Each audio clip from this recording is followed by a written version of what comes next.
Okay, so I will start sharing my slides. Okay.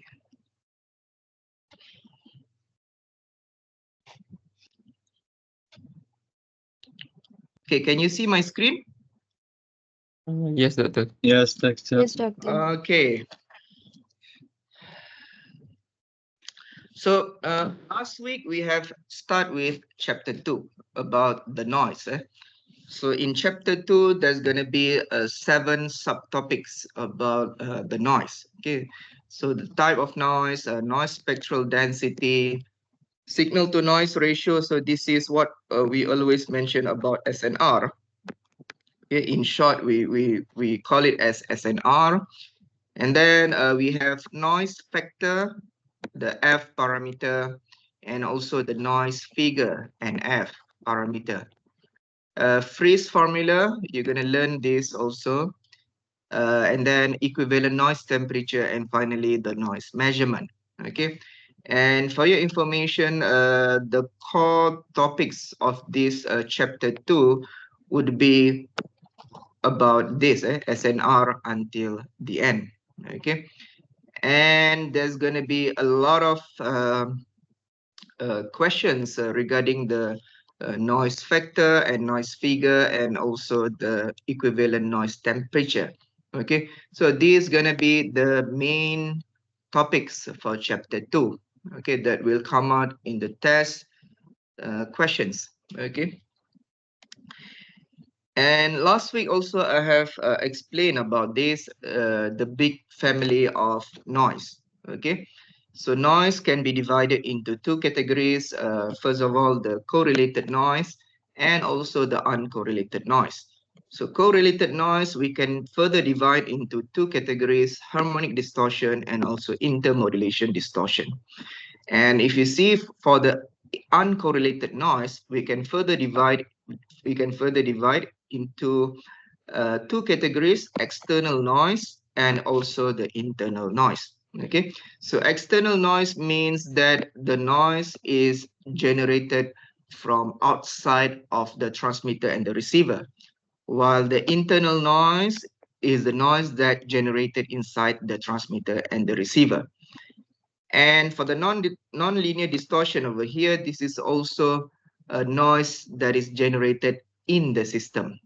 Okay, and if you see the external noise, we can further divide into 5 categories: the atmospheric noise, extraterrestrial noise. So extraterrestrial noise is the noise that produced from outside of the earth. Okay, and which is a solar noise and also the cosmic noise. We also have the man-made noise or the factory noise, impulse noise, and also the interference. Okay, and if you see the internal noise can be further divided into 3 categories. The first one is the short noise, transient time noise, and also the thermal noise. And for your information, chapter 2 will be focused more on the thermal noise. Okay, so our focus would be about the thermal noise, the noise that is generated due to the temperature variation. Okay, and if we go through one by one, okay, we go through the type of noise. Okay, sorry, before that, for your information, long time ago, we have asked this question about this picture. Okay, where if you see from the question bank in the previous test question, we gave this picture. We give some of the boxes we leave blank. Okay, we leave it blank, and the students need to fill in the type of noise in the empty boxes. Okay, so we have asked this question in the test previously, where you should understand what are the type of noise available in the system. Okay, so if we go through the type of noise, so in general there are 2 categories of noise: correlated noise and also the uncorrelated noise. So correlated noise is the noise that happens, okay, that exists only when the signal is present. Okay, so that means only when there is an input signal, therefore correlated noise will exist. Okay, so if I draw the picture, okay, of for example the transmitter over here, okay, so if there is an input to the system, okay, if there is an input signal, okay, so there's going to be correlated noise. If there's no input, that means there's no correlated noise. Simple as that.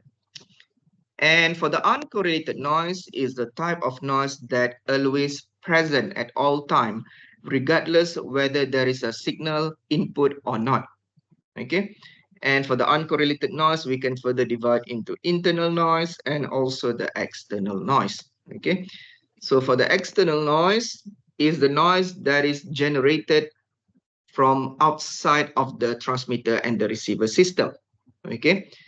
So there are three primary sources of the external noise, which are the atmospheric noise, extraterrestrial noise, and also the man-made noise. Okay, so atmospheric noise uh, is the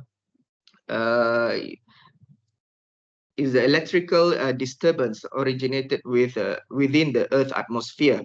Okay, it is called as a static electricity. Okay, is a static electricity that exists in the atmosphere, and this kind of noise is insignificant at frequency above 30 megahertz.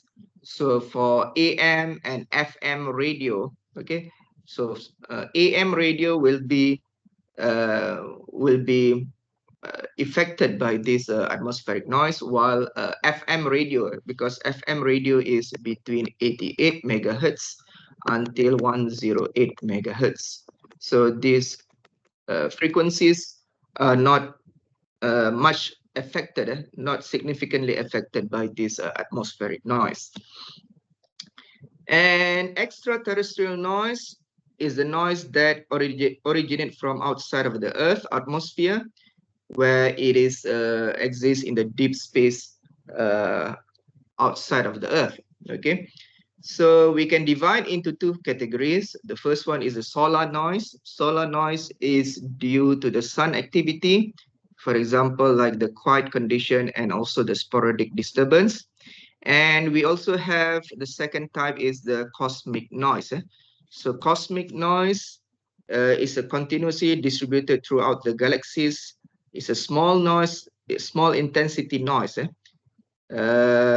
Because the source of the galactic noise are located much further away from the sun. So this is due to the what they call the comets or the meteor that collide with each other that also produce this kind of noise. This is also called as a black body noise. Okay, and the third type of the external noise is what we call as a man-made noise. So this is also what we call as a factory noise due to the human activities. Okay, it is also called as the industrial noise. And the fourth type is the impulse noise, is a high amplitude peaks of short duration noise. So it's a sudden impulse. It's a sudden increment of the voltage or electric currents that produce a noise. So this is produced from the electromechanical switches, electric motors, and etc. And the last one is the interference.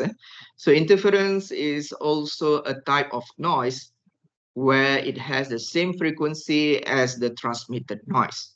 Okay, so if there's another signal that has the same frequency as your transmitted signal, it will interfere your signal. Okay, where the receiver will be unable to differentiate which signal is it from. Okay, so for example, if you produce your own transmitter in your project and you set your frequency same as the radio station frequency, so this gonna be they're gonna be interference So your signal will be mixed up with the radio station signals. So that's why for your project, you have to choose frequencies different from the available radio station frequency. Otherwise, you will not be able to transmit your signal because the radio station signal is very strong. Okay, so make sure that you know from the first task given to you, you already know that which frequency are available, are free to use. Okay, and if we go to the internal noise, so internal noise, there are short noise. So short noise is a random arrival of carriers, which is a hole and electron at the output element of electronic device, such as diode, field effect transistor, and also the bipolar transistor. So this is what we call as the transistor noise, okay, within the electronic device. And we have another one is a transit time noise. This is a noise due to the time taken of the carrier to propagate from the input to the output of the electronic components. So the higher the time taken for the carrier to propagate from the input to the output, the higher would be the transit time noise. Okay. So the third one is what we call as a thermal noise. So this would be the main focus of chapter 2. So the thermal noise is due to the rapid and random movement of electron within the conductor due to the thermal agitation. Okay, so that means the higher the temperature, the higher would be the thermal noise. Okay, and this thermal noise is often referred as the white noise. Okay, so the term white here is not about color. Okay, it's not a color, white color. It does not mean like that. Okay, so white means that it is distributed across the entire frequency spectrum, regardless of the frequencies. These thermal noise will always exist, whether it is a low frequency or high frequency, the thermal noise will always exist. It is not depending on the frequency.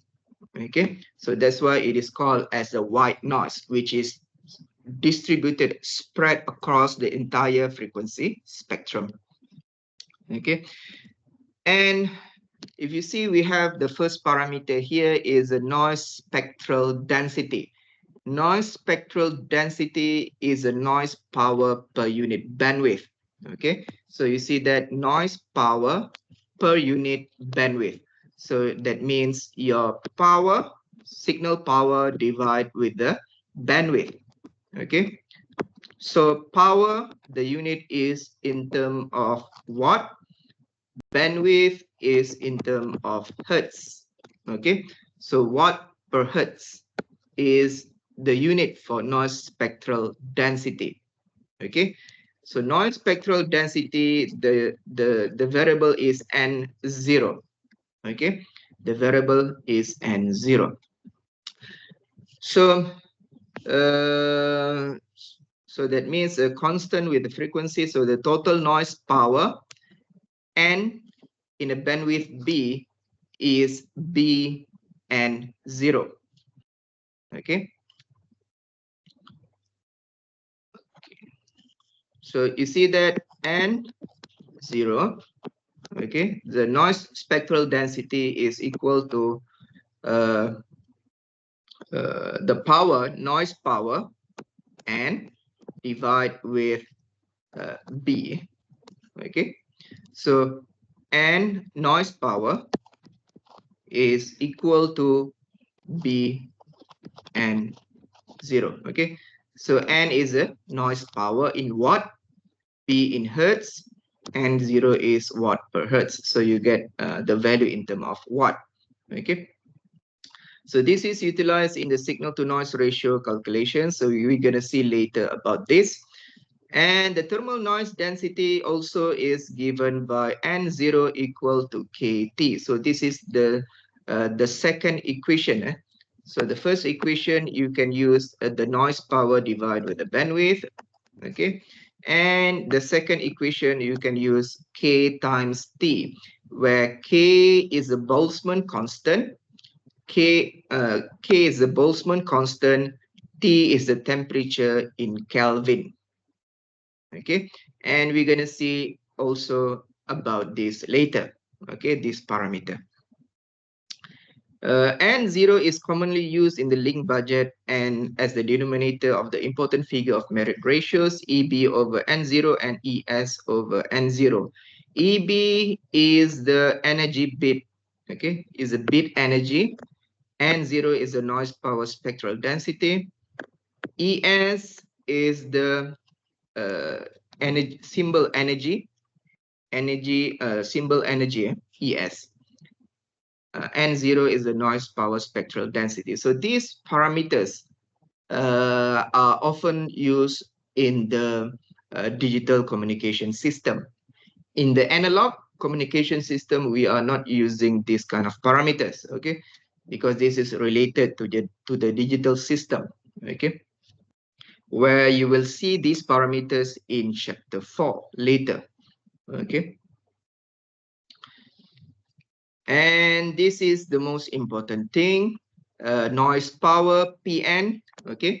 PN, or you can also write N, also same thing. So sometimes you see that in your lecture notes, the noise power is PN, sometimes it is N, okay? So it is the same thing, so don't be confused, okay? So noise power is equal to integral from minus B to B, N0 over 2 df, okay, or equal to N0B, okay. So we can rewrite the equation as KTB, okay. So this is the main equation of noise power, KTB, okay. K is the Boltzmann constant, 1.38 times 10 power of minus 23 joule per Kelvin. So the bandwidth B in terms of hertz, okay, and temperature is in terms of Kelvin. Remember, in this subject, okay, whenever uh, in this subject, all calculation for temperature must be in Kelvin. Remember that, okay? All calculation involves the temperature should be in Kelvin, not in Celsius, okay? So 17 degrees in your lecture notes, the ambient temperature or the room temperature is considered as 17 degrees Celsius. In Malaysia, normally we assume that the room temperature is 25 degrees. Okay, but if you see in your lecture notes, because this is from Wayne Thomas's book, so he used room temperature as 17 degrees Celsius, which is equivalent to 290 Kelvin. So how do we convert this actually? Okay, so in order to convert from Celsius, okay, degrees Celsius to Kelvin, okay, what you need to do is you need to plus this Celsius with 273, okay, and you're gonna get the answer in terms of Kelvin, capital K. Okay, so for example, 17 degrees Celsius, you plus with 273, so you're gonna get 290 Kelvin. Okay, so remember the magic number, this one, remember the magic number, okay, 273. Okay, because in the test and also in the final exam, you must know how to convert from Celsius to Kelvin. Okay, always plus with 273 so that you can get the value in terms of Kelvin. Okay, so you see that it is clear that the power spectral density of thermal noise increase with the increase of ambient temperature. So therefore, keeping the electric circuit cool will make their noise level low. So that's why this is one of the reasons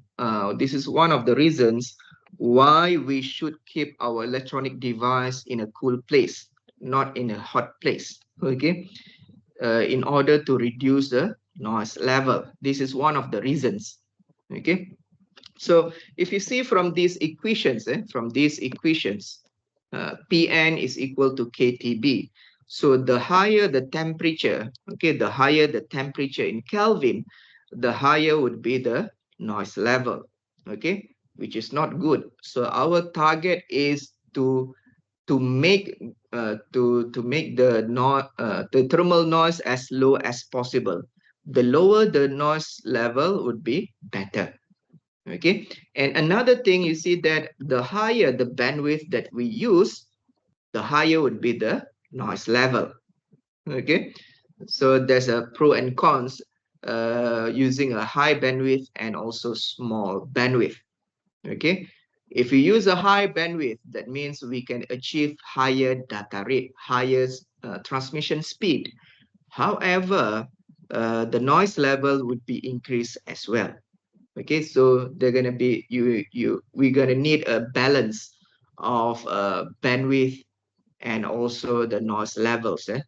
So when we do the design of the communication system, we must know what is the limitation of the bandwidth, the power, and also the noise level that we want to achieve. Okay, so this is among the important parameters. And the next part is the noise voltage. Okay, so noise voltage, if you see from here, it is given as Vn. RMS noise voltage is Vn. Okay, so Vn, if you see from this, okay, for the worst condition, the load resistance is R equal to R internal. Okay, so you see that how does the noise voltage is defined from this circuit. You see that we have a noise source over here. This is the noise source, okay, where the noise source has internal resistance Ri, and also the uh, the power source over here. Okay, and the external part is connected to the resistor over here, with resistance equal to R. Okay, and according to these notes, it is said that for the worst condition, if R equal to Ri, okay, if R is equal to Ri, this gonna be the worst condition where the noise voltage drop across the load would be half of the noise source, Vr equal to Vn over 2. Okay, so you see that if the resistance of the load equal to the internal resistance, that means the voltage drop would be Vn over 2. Okay, half of it. So the noise power Pn developed across the load resistor is KTB. So we define from these power equations, okay, we define from these power equations Pn equal to KTB, where we define the KTB as Vn square over R. So this is actually the power equations according to the Ohm's law, okay, where it is a V square over R. Okay, so this mathematical expression is defined based on the worst condition when load resistance is equal to the internal resistance. Okay, so the voltage drop, the RMS voltage drop is Vn over 2. So that's why Vn over 2 is the RMS voltage. This is the RMS voltage. So Vn over 2 square divide with R. So you're going to get Vn square over 4R. Okay, so this is the mathematical expression during the worst condition. The worst condition means the highest noise produced by the system. Okay, so we rearrange the equations. We're going to get Vn square equal to 4R KTB, and therefore Vn is equal to square root of 4R KTB. So this is the RMS noise voltage. So when you are asked about the noise voltage, you can use these equations. Okay, square root of 4R KTB. Okay, so the unit is in term of volt. Okay, the unit is volt. So again, for Vn and also the Pn, we must keep the noise power or the noise voltage to be as minimum as possible. Okay, that's the main target. And example 2.2, if we go through the example 2.2, calculate the thermal noise power available from any resistor at room temperature, okay, 290 Kelvin, for a bandwidth of 1 megahertz. So this is the T parameter and this is the B parameter. Calculate also the corresponding noise voltage. So the question asks you to find Pn and also asks you to find the Vn. Okay, given the R here is a R load. R here is a R load, which is 50 ohm. Okay, so the first question, the thermal noise power, Pn. You see that it used the symbol of N. Okay, so you can use Pn or N, same thing, equal to KTB. So this is K Boltzmann constant. So Boltzmann constant normally we will give you in the test and final exam. Okay, it is a constant parameter 1.38 times 10 power of minus 3 multiplied with the temperature, room temperature, ambient temperature multiplied with the bandwidth. So we're going to get 4 times 10 power of minus 15 watt. Okay. And then if we go through the noise voltage, okay, Vn is equal to square root of 4R KTB. So you can put 4 times R. R here is the load resistance times KTB, which we already calculate from here. Okay, so we're gonna get 0.895 microvolt. Okay, so if you have question, you can always ask me question. Okay, feel free to ask question if you don't understand. If you don't ask question, I will move to the next example. Example 2.3, for an electronic device operating at at a temperature of 17 degrees Celsius with a bandwidth of 10 kilohertz. Determine, okay, so you see that this is the temperature in Celsius. So whenever you get a question, give you temperature in Celsius, you must quickly convert it into Kelvin. Okay, so this is 17 degrees Celsius plus 273. So you're gonna get 290 Kelvin. Okay, and the bandwidth here is 10 kilohertz. So the first question asks you to determine the thermal noise power in watt and dBm. Okay, so noise power Pn or N is equal to K times T times B. Okay, so you get 4.002 times 10 power of minus 17 watt. Okay, and if you want to convert this into dBm, okay, so therefore noise power in dBm is equal to 10 log power divide with the reference value 1 milli. Okay, we divide with the reference value 1 milli because we want to convert into dBm. Okay, so from here we're gonna get negative 134 dBm. Okay, so you can try using your calculator. So I believe that the answer would be have a few decimal point. So you see that in your lecture notes, they have simplified the answer into 135 dBm. Okay, so in the exam or in the test, I would suggest you to write the answer up to 3 or 4 decimal points so that your answer would be more accurate. Okay, and this is the first question. The second question asks you to find the RMS noise voltage given 100 ohm as the internal resistance Ri and 100 ohm for the load resistance. Okay, so Vn is equal to square root of 4 times load resistance multiplied with KTB. Okay, so square root of 4 times load resistance. Okay, so we are not going to take both of resistance. We are going to take only the load resistance multiplied with the KTB. Okay, so we already get the KTB before.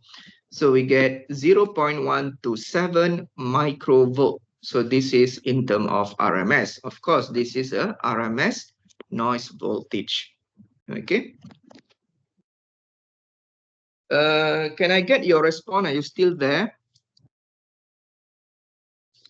Yes, doctor. And, Yes, doctor. Okay. Yes, doctor. So I will ask your response from time to time in order to make sure that I'm still available here and you are still available over there. Okay. Okay. So if you don't have question about this, I will move to the next example. Okay. So you see that the example are very easy. Okay. Easy to understand, and hopefully from this kind of example, you can answer more difficult question later. I think at the end of the class, I will show you the example of previous semester test questions. Okay, so that you can have more understanding about the noise topic. Okay, and for example 2.4, okay, two resistor of 20k and 50 kilo ohm. So you are given two kind of resistor. The first one is R1 is 20k, 20 kilo ohm, and R2 is 50 kilo ohm. At room temperature, 290 Kelvin. So for a bandwidth of 100 kilohertz, so this is a T parameter, 290 Kelvin. For a bandwidth of 100 kilohertz, so this is the B parameter. Okay, calculate the thermal noise voltage generated by each resistor, the two resistor in series and two resistor in parallel. Okay, so the question asks you to find Vn. Okay, and you see that each resistor, so that means you have to find the Vn for each of the resistor. So because we have two resistor, okay, we have R1 and also R2, R1 and also R2, okay. And you see that for the second question, two resistor in series. That means R1 connected to R2 in series, okay. R1, R2. So actually we want to find the total uh, noise voltage across R1 and R2. Okay, and also the two resistor in parallel. So that means you have R1 and you have the R2. Okay, so this is R1, this is R2, and you want to find the Vn across the this parallel connection of resistance. Okay, so the first question, find the Vn across R1 and R2. Okay, so for the first question, okay, for the first question, So the noise voltage across R1 is equal to square root of 4R1 KTB 4 times R1 20 kilo ohm times K times room temperature times the bandwidth. So we're going to get 5.66 times 10 power of minus 6 volt. Okay. So this is noise voltage across R1.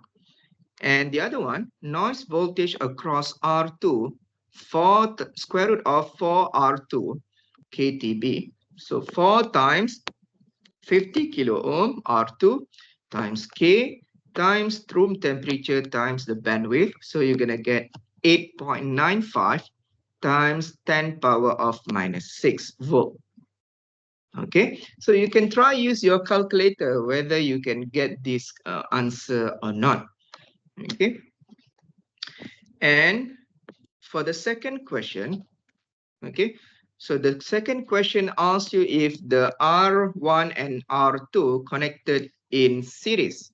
Okay, R1 and R2 connected in series.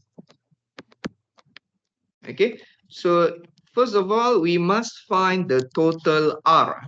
Okay, total resistance is equal to R1 plus R2. So 20K plus 50K, so we're going to get 70 kilo ohm total resistance. Okay, total resistance connected in series. So therefore, the total noise voltage is equal to square root of 4R total KTB. Okay, so square root of 4 times total resistance in series multiplied with K, multiplied with temperature, multiplied with bandwidth. So we're going to get 1.06 times 10 power of minus 5 volt. Okay, and the third question asks you to find the R total. So R total in parallel. Okay, so R1. Okay, so first of all, you must find the total resistance. Okay, so 1 over R total is equal to in bracket 1 over R1 plus 1 over R2. Okay, square root of 1. So R total, you're going to get 14.28 kilo ohm. Okay. Yeah. So 120.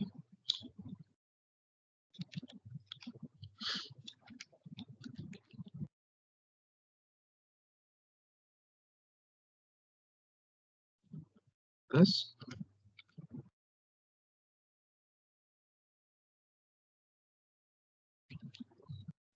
Okay. So this is okay.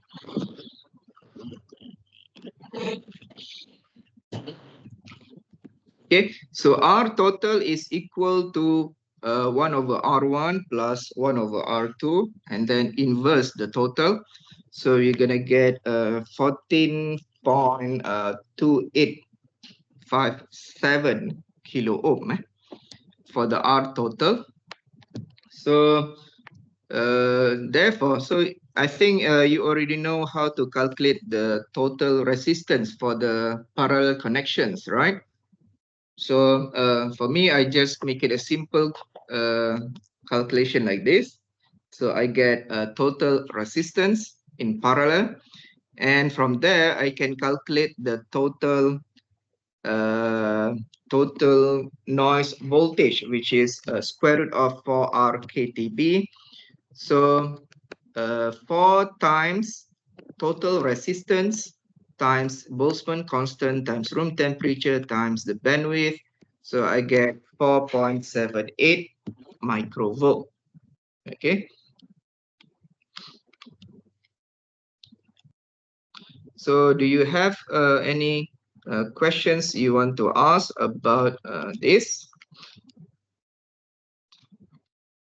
No, Doctor. Okay. So if there's no question, let's move to the next topic, which is the correlated noise. Okay. So correlated noise, as I have explained previously, is a type of noise that only present if there is a input signal. Okay. Whenever there's an input signal, they're going to be correlated noise. So without any input signal, there's no correlated noise. Okay. So correlated noise can be divided into two categories. The first one is harmonic distortion, and the second one is intermodulation distortion. Okay, so the first one, harmonic distortion, or short form is HD. Okay, so harmonic distortion is the unwanted harmonics of a signal produced through a nonlinear amplification. So harmonics are integer multiplies of the original signal. So you see that this is unwanted harmonics of a signal. Okay, so that means we only in a system, okay, we only have one input, okay, of a single input signal. So this produce harmonic distortion. Okay, so there are so this is only one signal, the keyword here. Okay, so there are various degrees of harmonics. Okay, there are various degrees of harmonics. Okay, so the output, you see that the output produce a harmonics, a lot of harmonics. Harmonics is a small amplitude of signals, small amplitudes of unwanted signal actually. Okay, so there are second order harmonic, third order, fourth order, fifth order, sixth order, and a lot. Okay, so this please correct your note. This is actually HD, so not HD, HD, harmonic distortion. Okay, so second order, third order, fourth order, fifth order, and so on. Okay, so there are always harmonic distortion, a small type of noise. So second order harmonic distortion is the RMS amplitude of the second harmonic to the RMS amplitude of the fundamental. Okay. Third order ratio of the RMS amplitude of the third order harmonic distortion is the ratio of RMS amplitude of the third harmonic to the RMS amplitude of the fundamental. Okay, so fundamental is the first order. Uh, it's not the first order. It's the uh, I will show the picture after this. Wait, this one. Okay, so you see that in order to explain the harmonic distortion, you see that we have a single input frequency single input frequency going through the system, and it produce harmonics.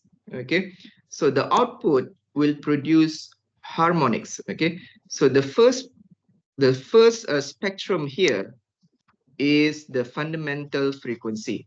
Okay, the from the input signal, and from this input signal frequency, it produce another small frequency spectrum, another small amplitude frequency, which is at 2F, located at 2F1, located at 3F1, 4F1. So the second order, third order, fourth order, fifth order, and so on. Okay, so the number of harmonics is depending on how many harmonics produced through the nonlinear amplifications. Okay, so this is from the single input, and you see that the fundamental is this one. The first one is the fundamental frequency, and the rest going to be the harmonics. So actually we don't want the harmonics. The harmonics actually disturbs the transmission signal. So how can we remove the harmonics is through the filtering process. We can remove the harmonics through the filtering process. Okay. So, sorry. Okay. So, and then you see that the total harmonic distortion is the ratio of a quadratic sum of the RMS values of all higher harmonics to the RMS value of the fundamental. Okay. So for this one, you see that this is actually a second order. Second order is actually V2 over V1. Okay, times 100%. So we can mention this in terms of percentage. For the third order is V3 over V fundamental multiplied with 100%.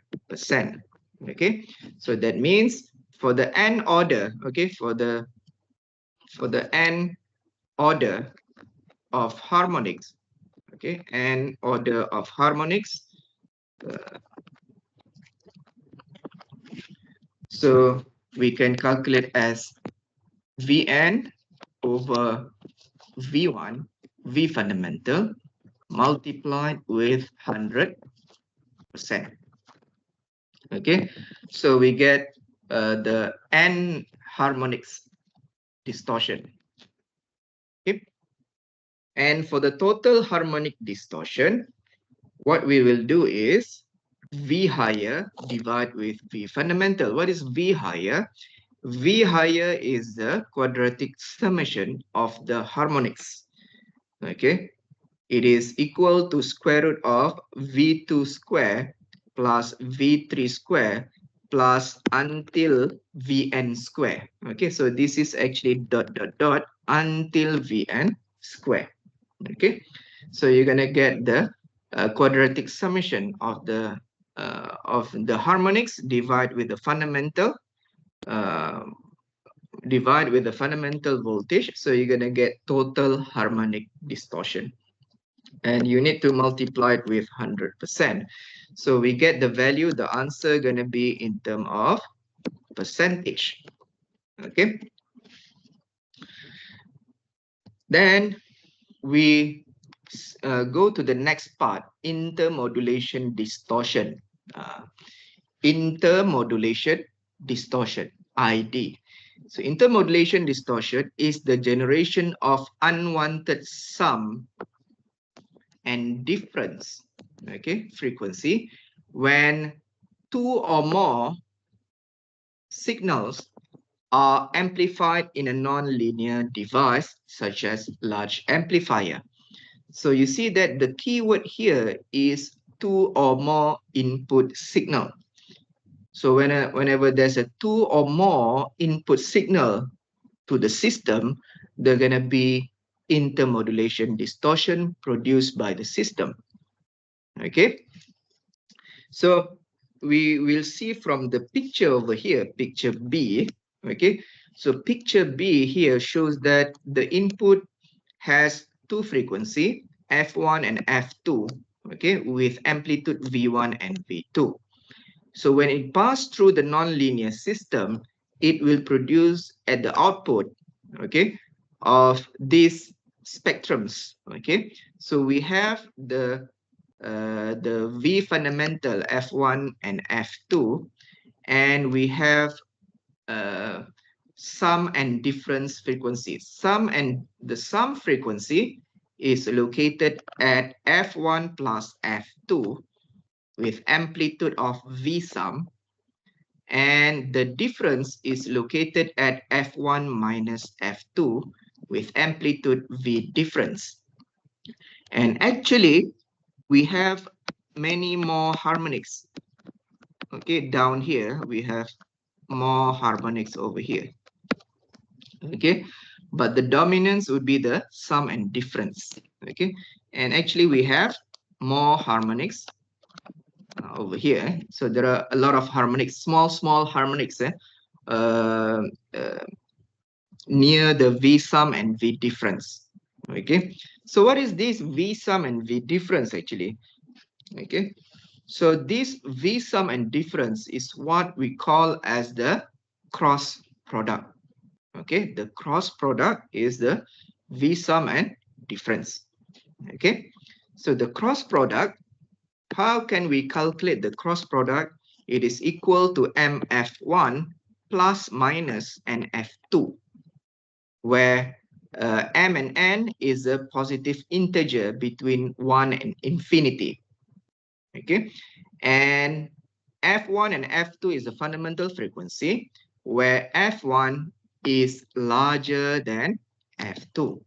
Okay, because we are not going to get negative frequencies. There's no such thing as negative frequency.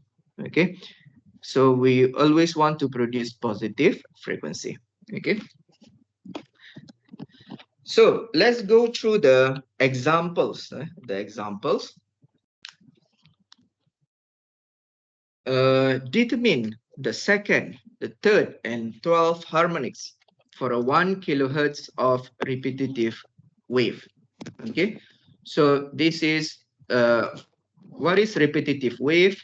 For example, like the sine wave is also a repetitive wave, where it repeats the same cycle again and again. Okay, so it is a repetitive wave. So the first question, second, third, and 12th harmonics. So the question asks you, where is the location of second, third, and 12th harmonics? Okay, the question asks you to locate the frequency of the harmonics. Okay, the location of frequency of the harmonics. So how to do that? Okay, so the second order harmonic is located at 2 times fundamental frequency. So 2 times 1 kilo, you get 2 kilohertz. For the third order harmonic is located at 3 times fundamental frequency. So 3 times 1k, so you get 3 kilohertz. And 12th order harmonic is located at 12 times fundamental frequency. 12 times 1 equal to 12 kilohertz. So if you draw the frequency spectrum, okay, if you draw the frequency spectrum, the second order is located at 2 kilohertz. Okay, the third order is located at 3 kilohertz. And the 12th order harmonic is located at 12 kilohertz. Okay, the fundamental is located somewhere over here, which is 1 kilohertz for the fundamental. Okay, so the second question asks you to find the second order harmonic distortion, third order harmonic distortion for a fundamental frequency and amplitude given as 8 volt RMS, and for fundamental frequency and amplitude of 8 volt RMS, a second order of 0.2 volt RMS, and third harmonic amplitude is 0.1. So what is this actually? So you are given V1, V fundamental equal to 8 volt. V2 is given as 0.2 volt. V3 is given as 0.1 volt. Of course, all of it is in terms of RMS. So now the question asks you to find how much is the second order HD, third order HD, okay, and the total harmonic THD. Okay, so the question asks you second HD, third HD, and total HD. Okay, so in order to answer that, second order HD is equal to V2 divided with fundamental multiplied with 100%.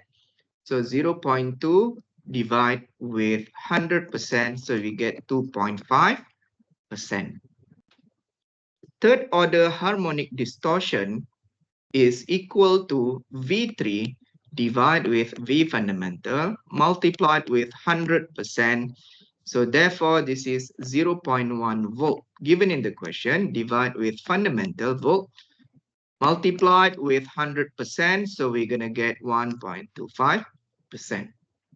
And for the total harmonic distortion, so what we're going to do is square root of second order amplitude square plus third order amplitude square divide with fundamental 8 volt multiplied with 100%. So we're going to get 2.795.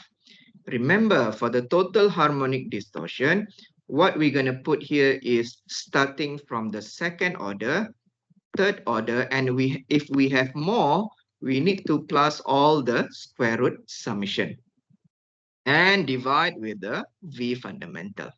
Okay, so we get 2.795%. Very easy. Okay. And if you have question, you can ask. Otherwise, I will move to the next example. Okay. So there are a lot of examples in chapter 2, and hopefully you can have more understanding of the noise topic. Okay. So example 2.6. Okay, so the previous example, this one is example about harmonic distortion, HD. Okay, and for example 2.6, this is the example for intermodulation distortion, ID. Okay, so you see that for a non-linear amplifier with two input frequencies, you see that this is two input. Okay, so the two input frequency is 3 kilohertz and also 8 kilohertz. Okay, determine first three harmonics present at the output for each input frequency. So the first question asks you to find the location of the three harmonics present at the output of each frequency. Okay, the second harmonic, third harmonic, and so on. Only the first three harmonics. Okay, including this is including the fundamental. So we just want to find the location of frequency only. So if you see the solution over here, you see that the fundamental frequency is 8 kilohertz and 3 kilohertz. So we want to find the three frequencies at the output. Okay, so the first one is actually not the harmonic. This is the fundamental frequency. Okay, so the fundamental frequency is the original frequency at 3 kilohertz. So this is for 3 kilohertz input. The second order harmonic is located at 2 times original signal frequency. So the original here is 3 kilohertz. So we get 6 kilohertz. So this is the harmonics produced by the 3 kilohertz input frequency. Okay. And for the third order harmonics produced by the 3 kilohertz input is located at 3 times original frequency. So 3 times 3 is 9 kilohertz. And for the second input, okay, you see that if you have two input, if we have more than two inputs, we need to find all the harmonics produced by each of the input frequency. Okay, so for the 8 kilohertz input, you see that the first one is the original frequency. The second one is the harmonics located at 2 times original frequency, 2 times 8. So we're going to get 16 kilohertz. The third harmonic is located at, okay, third harmonic produced by 8 kilohertz input is located at 3 times 8, which is located at 24 kilohertz. So you see that we have these kind of outputs. Okay, we have these kind of outputs. 3 kilohertz, 8 kilohertz, 6 kilohertz, 9 kilohertz, 16 kilohertz, and 24 kilohertz. Okay, so these are the output of the system. You see that two input produce another 6 outputs. okay, where we only need two frequencies. We only need 8 kilohertz and 3 kilohertz, but there are a lot of harmonics at the output. And remember, if we want to remove the harmonics, we need to use filtering process. Okay. So the second question asks you to find the cross product frequencies for value of M and N, 1 and 2. That means, so don't be confused about this. So this means that M is equal to 1 and 2. Similar with N equal to 1 and also 2. Okay, so both M and N has a value of 1 and 2. Okay, so don't be confused with this example. Okay, so cross product, if you see from the previous equations, it is equal to MF1 plus NF2. Okay, so MF1 plus minus NF2. So this is the cross product where F1 is larger than F2. That means F1 is 8 kilohertz, F2 is 3 kilohertz. Okay, so since we have since we have two different values for each M and N, so therefore we can generate up to 4 possible output. Okay, so we can make a table like this. M, N, and also the cross product. Okay, where M, N can be 1 and 1, 1 and 2, 2 and 1, and also 2 and 2. Okay, so there are 4 combinations. Okay, so you see that when M equal to 1, N equal to 1, so therefore MF1 plus NF2 equal to 8 plus minus 3. Okay, so it's gonna be 5 kilohertz. 8 minus 3 gonna be 5. 8 plus 3 gonna be 11 kilohertz. Okay, that's the first one. For the second one, M equal to 1, N equal to 2. That means 1 times 8 plus minus 2 times 3. 2 times 3 gonna be 6 like this. So 8 plus minus 6.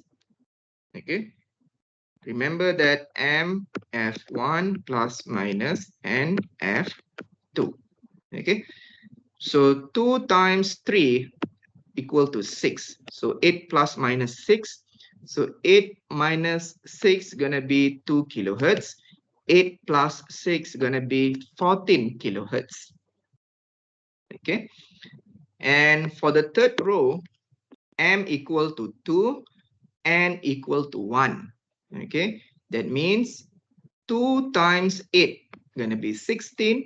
1 times 3 equal to 3. So that means 16 plus minus 3. Okay, so 16 minus 3, you're gonna get 13 kilohertz. 16 plus 3, you're gonna get 19 kilohertz. Okay, and then M equal to 2, N equal to 2. That means 2 times 8 plus minus 2 times 6, 2 times 3. So therefore, 16 plus minus 6. So 16 minus 6, you're going to get 10 kilohertz. 16 plus 6, you're going to get 22 kilohertz. Okay, so this is the location of sum and difference.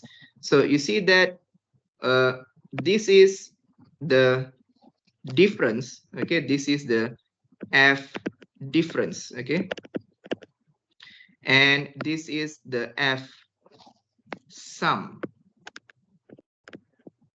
Okay, the location of F difference and F sum. Okay.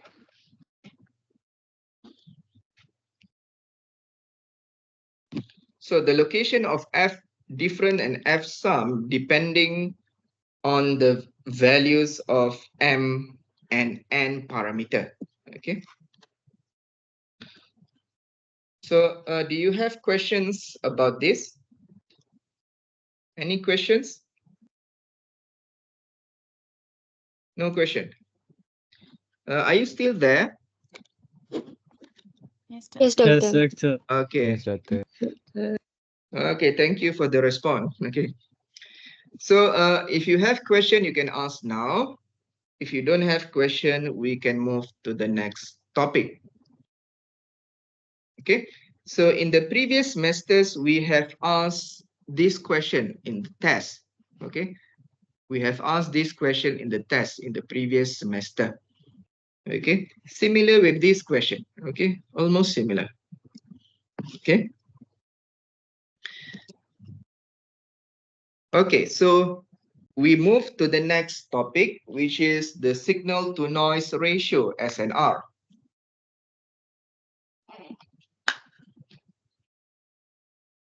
So signal to noise ratio is the ratio of signal power divided with the noise power. Okay. So as signal power divided with the noise power. So power of signal here means that the transmitted signal power, your signal power, okay, your transmitted signal power divide with the noise power. So we want to measure how much bigger the noise power over the, sorry, how much bigger is your signal power over the noise power. Okay, so of course there's no unit, so this is a unitless parameter because this is a ratio of watt divide with watt, so there's no unit for this parameter. Okay, so for this parameter, this is one of the important parameter, and remember that what we want to achieve is actually to achieve a higher SNR. The higher the value of SNR would be better. That means our signal power is much stronger than the noise power, which is very good. Okay, so our target is to achieve as high as possible SNR value. Okay, we try to achieve as high as possible the SNR value. If the SNR is higher, that means your transmitted signal is more dominant compared to the noise power. Okay, so similar with your project, if you want to achieve higher SNR, you have to reduce the noise, or you can also increase your signal power so that your signal is more dominant compared to the noise power. And for this ratio, power ratio, we can also calculate in terms of decibel. 10 log of signal power over noise power. So we're going to get a value in terms of dB. Remember, so the what we call the uh, the change the changes of unitless parameter into decibel, okay, is gonna be in terms of dB, not dBW. Okay, so from a unitless parameter, okay, because ratio of power is a unitless parameter. If you convert into decibel, the unit gonna be dB. Okay, the unit is dB. And for this one, the SNR in terms of voltage. Okay, so you see that 10 log of Vs square divide with Vn square. So how does we get a V square over this one? So this is actually like this. So Vs square divide with R, okay, divide with Vn square over R. Okay, so R can be cancelled out. So that's why Vs square over Vn square. So Vs square over Vn square. So this is actually Vs over Vn square. So this square can be put in front. So that's why it becomes 20 log. Okay, so 20 is not a magic number. 20 is not a magic number. So you get 20 because of this quadratic. You put in front. Okay, the power of 2 you put in front, so it becomes a 20 log. Okay, 20 log Vs over Vn. Okay, so let's do example. Okay, so for an amplifier, okay, so if you get this kind of question, I suggest you to make your own drawing. You can make your own drawing because this is an amplifier with an output signal power of 10 watt. Okay, output signal power 10 watt and output noise power of 0.01 watt. Determine the SNR. So this one is SO equal to 10 watt and output is equal to 0.01 watt. Okay, so determine the SNR, signal to noise ratio at the output. So the SNR is equal to output signal power 10 watt divide with output noise power 0.01 watt. So you get 1000. So 1000 in terms of decibel, if you convert into decibel, so 10 log 1000, so you're going to get 30 decibel. Okay. So this is a straightforward example. Example 2.8. Okay, for example 2.8, for an amplifier with an output signal voltage 4 volt and output noise voltage 0.005 volt and an input and output resistance of 50 ohm. Determine the signal to noise ratio. Okay. So again, you are given an amplifier. Okay. The output signal voltage VO is equal to 4 volt. Okay, 4 volt. And then Vn is, sorry, this is a Vs, V signal, and V noise. So this is a 0.005 volt. Okay, and you are given resistance equal to 50 ohm. Okay, therefore what you can do is Vs square, so signal to noise ratio, okay, using a voltage, that means Vs square divide with R. So this is the signal voltage divide with Vn square over R. So that means 4 volt square divide with 0.005 square. So you're going to get 640,000. Okay. So in decibel, so remember that this is the method to find the SNR using voltage.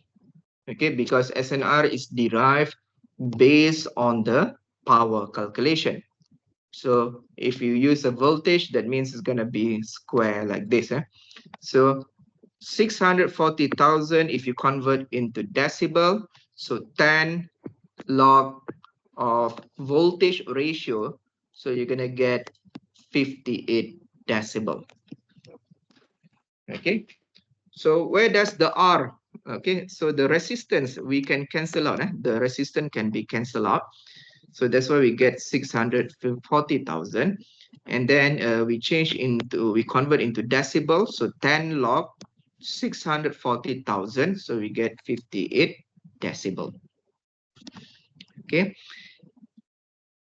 So this is also a straightforward example. Let's do another example later after this. Okay. So the noise factor F and noise figure NF. So this is very important, which of course will come out in the test and also in the final exam. Okay, so you have to understand a lot about this. Okay, and this is the core topic of chapter 2. Okay, the core topic of chapter 2.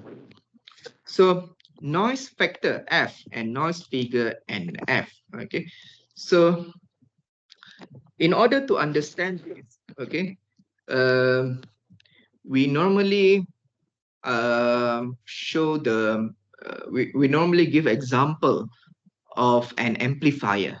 Okay, so you know that amplifier like this. Okay, so amplifier has input and also the output. Okay, so amplifier has a input signal Si and also input noise Ni.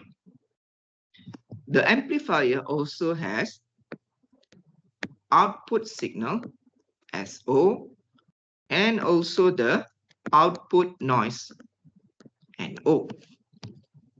Okay, of course, if there's an input, there's going to be the output version. Okay, so you see that from here, what we can see from here is that they're going to be S and R at the input, and also there's going to be SNR at the output. Okay, so SNR at the input is SI over NI. Okay, so this one is SI over NI. You're going to get input SNR. SO over NO is the output SNR. Okay, so because of these two different SNR, we can produce another parameter, what we call as noise factor, F. So F, okay, F is equal to input SNR divide with the output SNR. Okay, so this is input SNR is the SI over NI divide with SO over NO. Okay, so input SNR divide with output SNR. So this is actually SNRI divide with SNRO. Okay, where SNRI is equal to SI over NI. SNRO is equal to SO divide with NO. Okay, and then the noise figure NF is equal to 10 log input SNR divide with output SNR. So this is actually 10 log F, okay, which is 10 log SI over NI divide with SO over NO. Okay, so you're gonna get a value in terms of dB. Okay, so for a noiseless circuit, F equal to 1 and F equal to 0. So this is for a perfect system. For perfect system is a noiseless system, a system without a noise.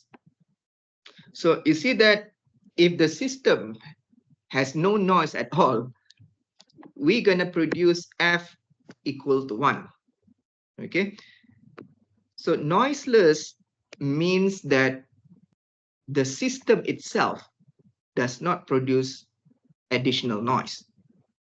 Okay, which means that the input SNR is equal to the output SNR.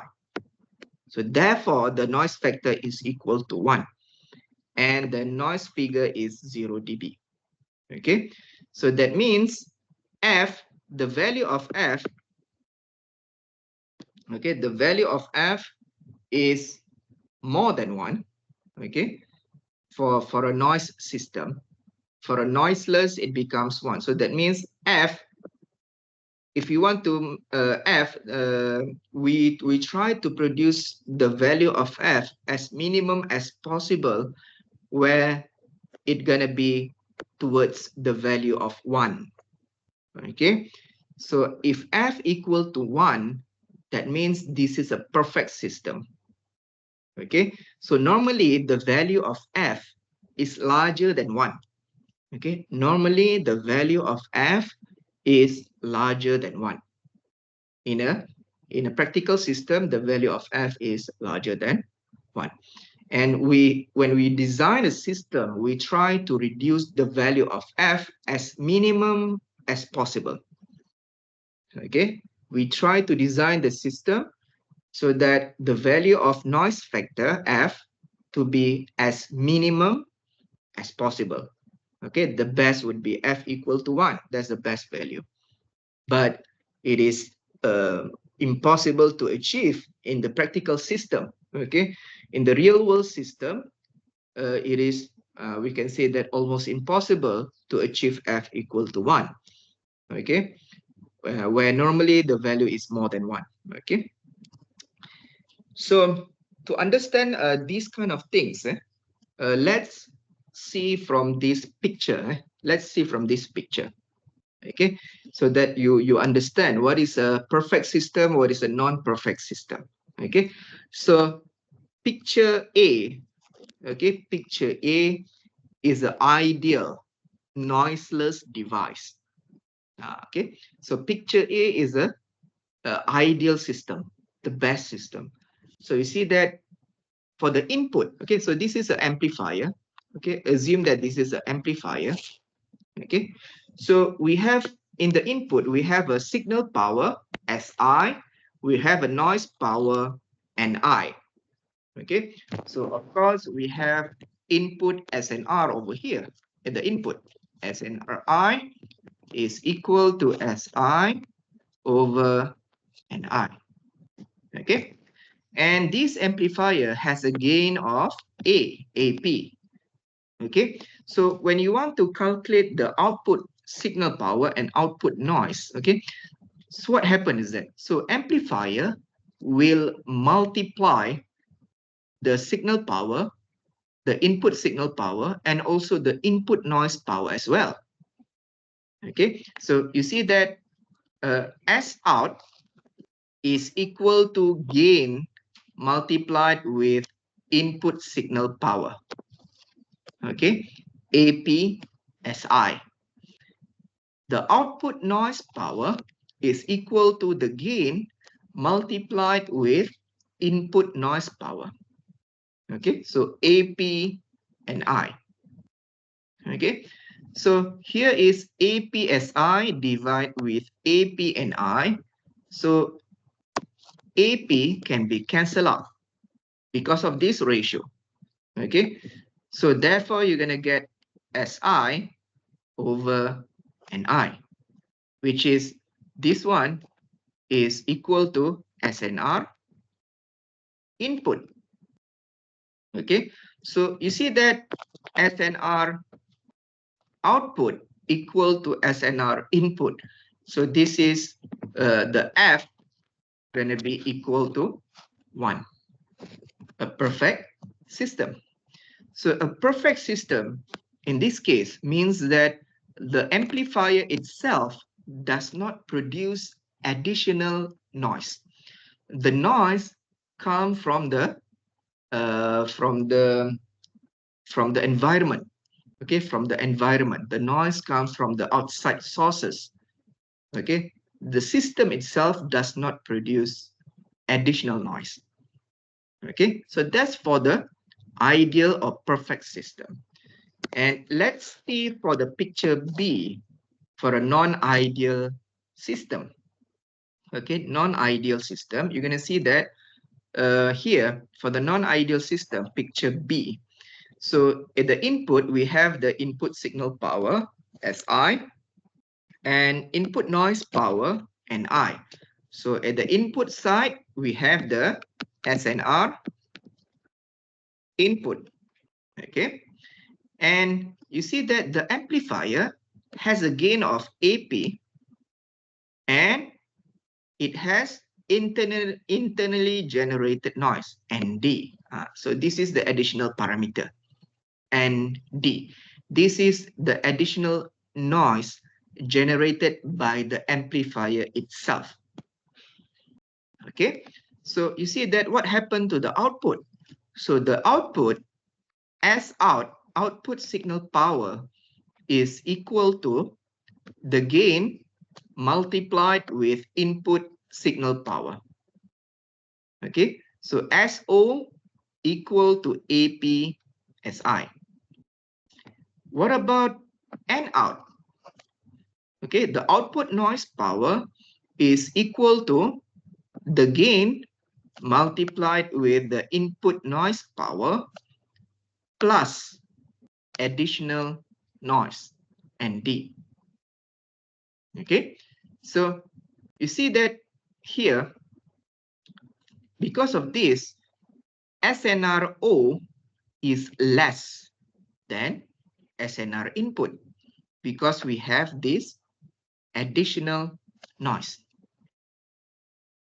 Okay, so in this case, okay, so this is SNR.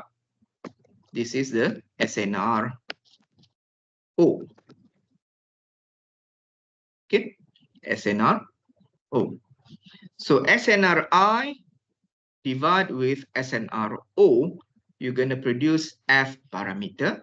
So you're going to find later that the F value for this kind of system going to be larger than 1 because SNRI is larger than the SNRO. Okay, so we're going to see a lot of example after this. Okay, so you see that this is only for single amplifier. Okay, this picture is only for a single amplifier system. What about if we have more than one amplifier?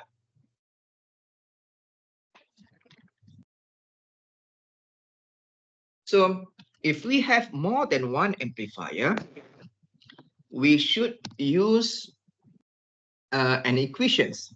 Okay, these equations is what we call as a Friis formula. Okay, Friis is a person, Friis. So Friis formula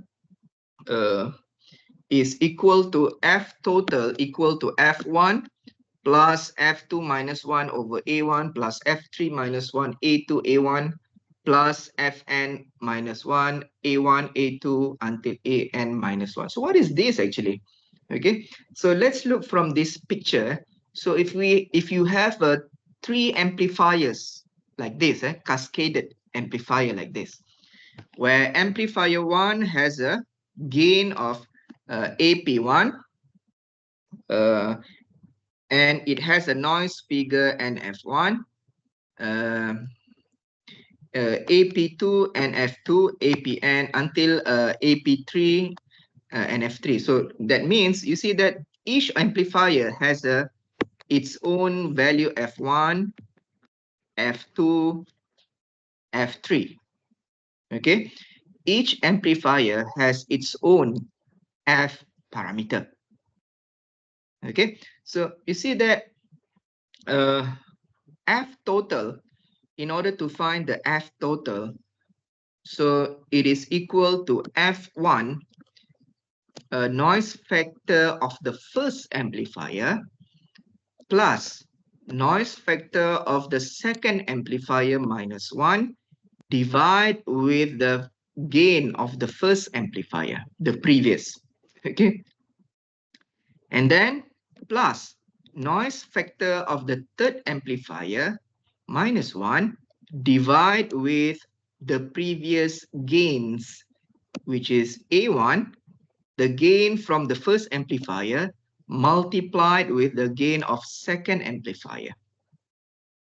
Okay, and plus until until fn minus 1 divide with a1, a2 until an minus 1. So if you have only 3 amplifiers, okay, if you have only 3 amplifiers, that means you're going to stop until here.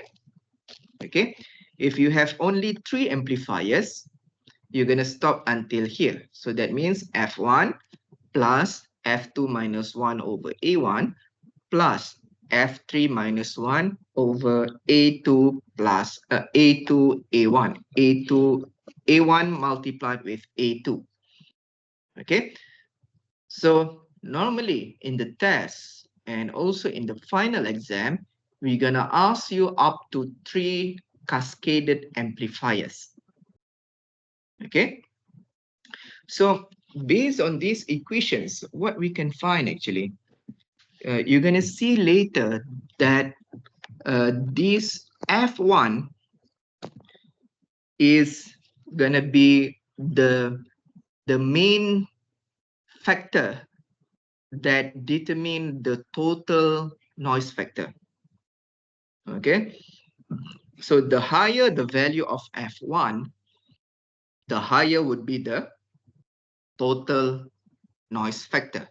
Okay, because the rest, okay, the rest, you see that the rest here is the value gonna be less than 1. Okay, because this is a f2 minus 1 divide with a1. So you can I can predict that the values starting from the second f until the last f gonna be less than 1.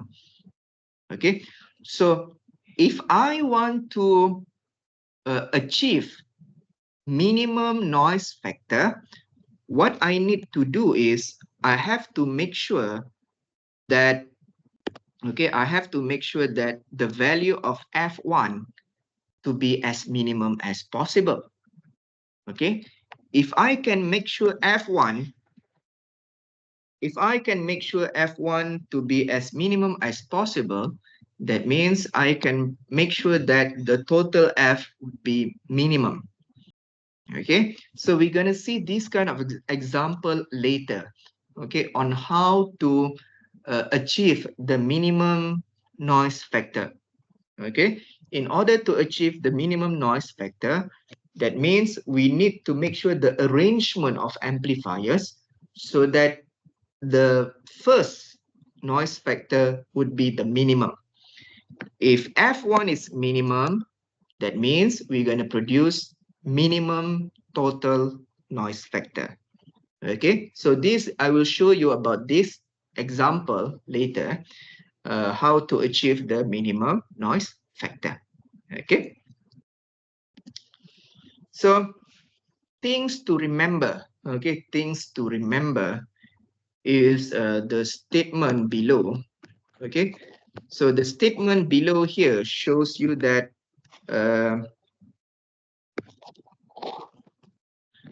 so change unit of all noise factors F and power gains A from dB to unitless before insert it into Friis formula. So the statement below is the most important thing for you to remember. Okay. So class, you see that all the parameters inside the Friis formula must be a unitless parameter. You cannot put a decibel value inside the Friis equation. Okay, so this is a common mistake by the students where they tend to put the decibel value in the Friis equations. For example, like the gains. The gain sometimes we give you in terms of decibel. So you have to convert into unitless parameter first, then you can put inside the Friis equations. Remember, in the Friis formula, there should not be any decibel values. Okay, all the parameters inside the Friis formula must be a unitless parameter. Otherwise, your answer will be wrong. Okay, so common mistake by the student, they like to put decibel values inside the Friis equation. For example, like the gains. The gains normally we give you in terms of decibel. Okay, you cannot put directly into the Friis equation. First of all, you have to convert the gains into unitless parameter. Similar with the F value, it must be in terms of unitless parameter. Okay. So let's do the example. Okay, so there are a lot of examples to try. Okay, so example 2.9. Okay, the input signal to a telecommunication receiver. Okay, this is a receiver, consists of 100 microwatt of signal power and noise and 1 microwatt of noise power. So 100 micro of input signal power and 1 microwatt of noise power. The receiver contributes an additional 80 microwatt of noise power ND and has a power gain of 20 decibel. Compute the SNR at the input, the output SNR, and the receiver noise figure. So there are how many questions? 1, 2, and 3 questions. Okay, so when you get these kind of questions, I suggest you to draw on your own so that you can understand what is this about. Okay, so this is a receiver. So when you get a receiver, so I like to draw my favorite picture like this, the receiver. Okay, okay, so the receiver receives signals. Okay, so it said that the input SI is equal to 100. SI is equal to 100 microwatt. Okay, and the input noise is equal to 1 microwatt. Okay, and the receiver produce additional noise, and D is equal to 80 micro. Okay, and then what? It has a power gain. So A is equal to 20 dB. Okay, and then what? Compute the input SNR, output SNR, and the receiver. Okay, so what we don't know is, we don't know the SO, we don't know how much, we don't know the N out. Okay, and we need to find the, what we need to find is, we need to find the SNR I, we need to find the SNR O, and we need to find the NF. Okay, so SNRI is easy because we already been given the input parameters. Okay, so input SNR is equal to input signal power divided with the input noise power. So 100 microwatt divide with 1 micro. So you're gonna get 100. So in decibel, it is 10 log 100, so 20 dB. Okay, so you see that class, the question does not specifically mention that you have to find SNR in decibel. Okay, so normally the question will explicitly mention you should find in decibel or not. Okay, if the question does not mention about decibel, actually you can stop until here. 100 is enough. Okay, but if you see in the practical system, in the real world system, normally when we mention about SNR, we normally mention in decibel. Okay, in the specification of electronic device, we normally mention SNR in decibel. So commonly SNR is mentioned in terms of decibel. Okay, so in decibel we can find also this one 20. dB.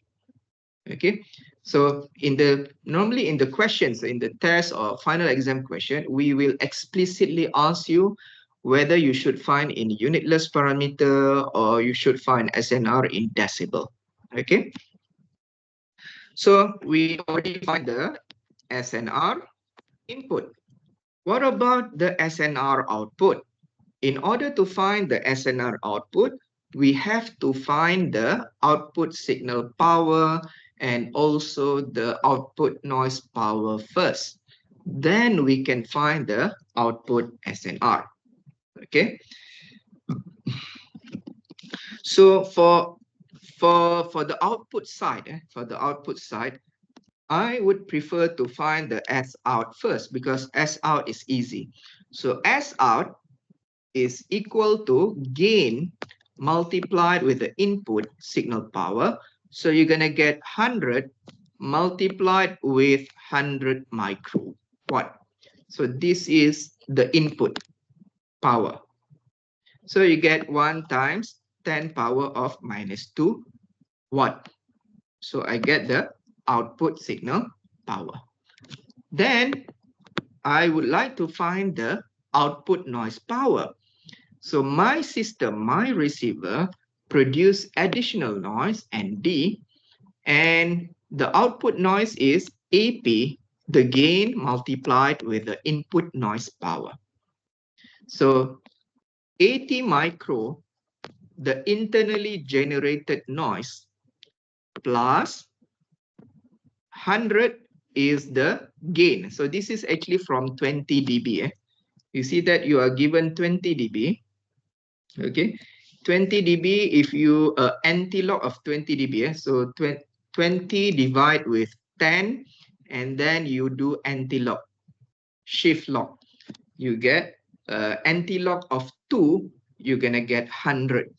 Okay, so this 100 is from 20 decibel. Okay, multiplied with input signal power, Ni. Okay, so this is Ni, 1 micro. So you're going to get 1.8 times 10 power of minus 4 watt. Okay. So I already get SO, S out, and also the N out.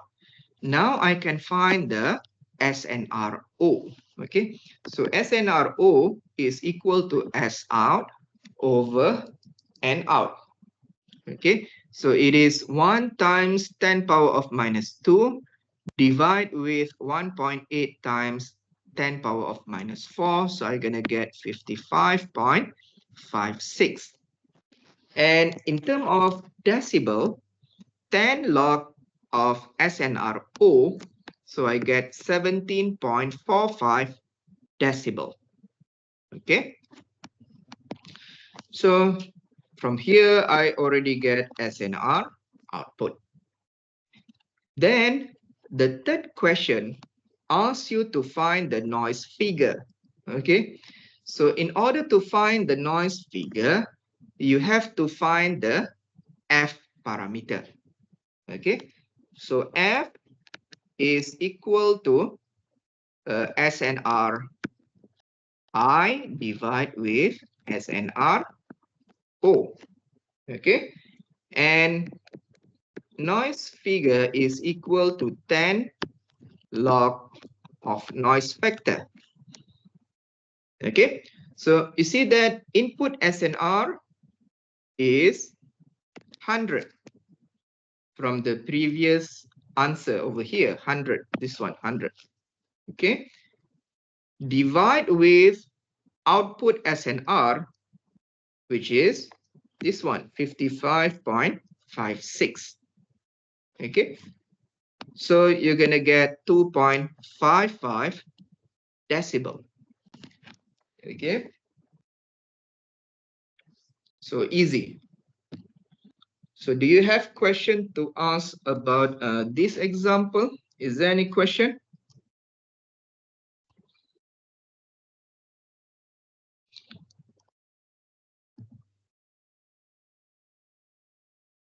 Okay, no question. Class, are you still there? Yes, Yes, doctor. doctor. Yes, Yes, doctor. doctor. Okay.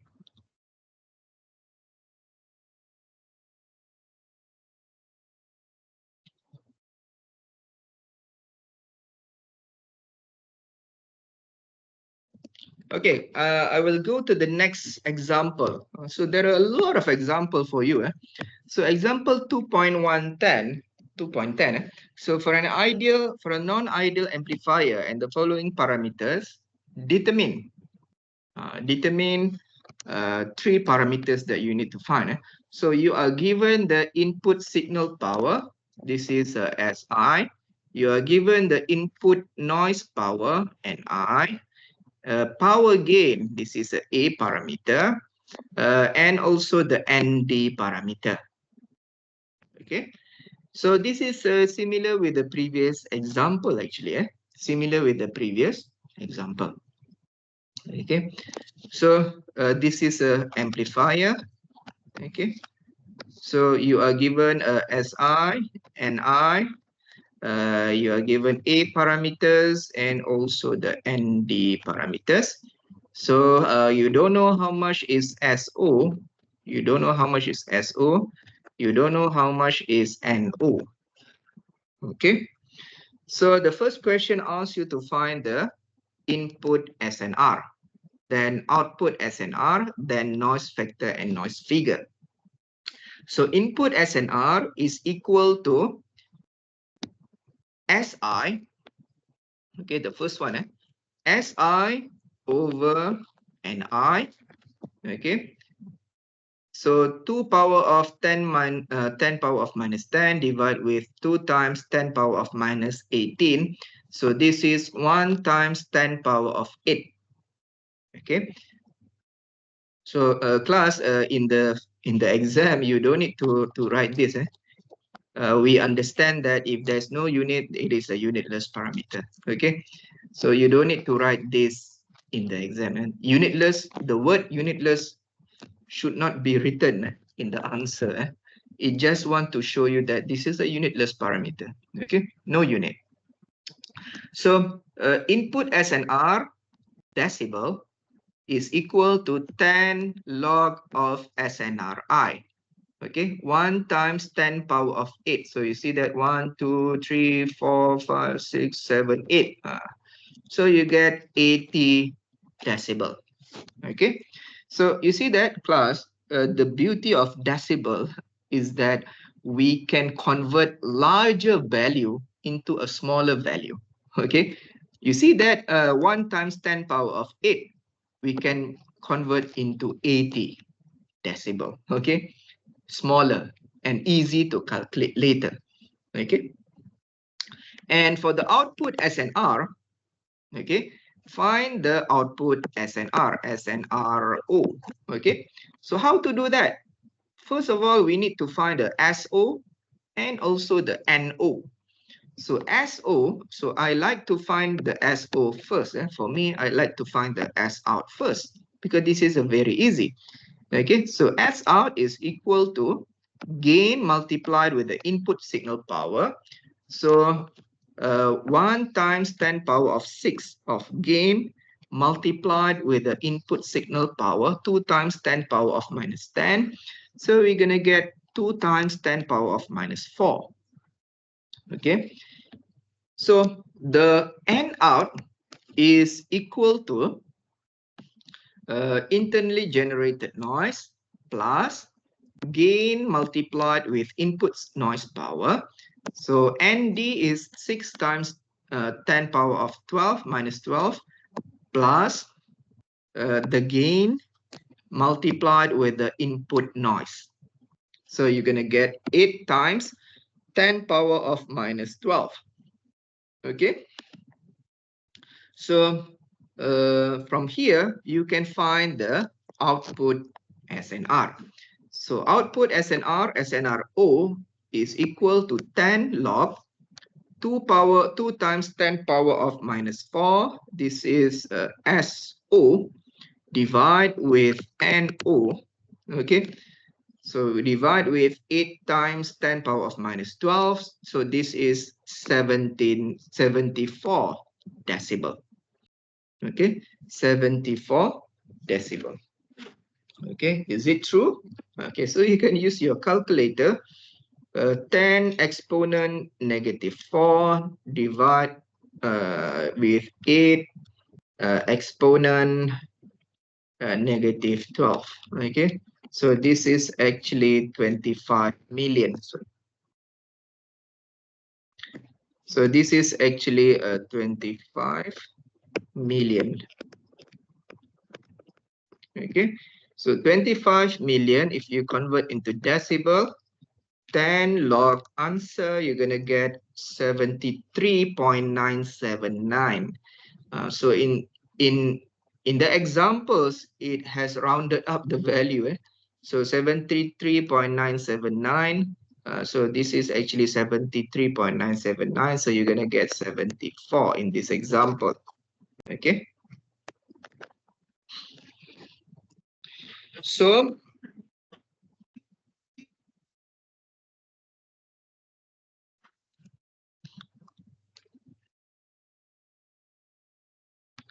okay, so noise factor is equal to input SNR divide with output SNR.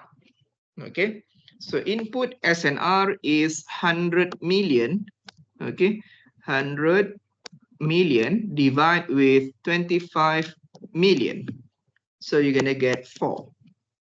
Okay, noise factor. And for the noise figure is equal to 10 log F.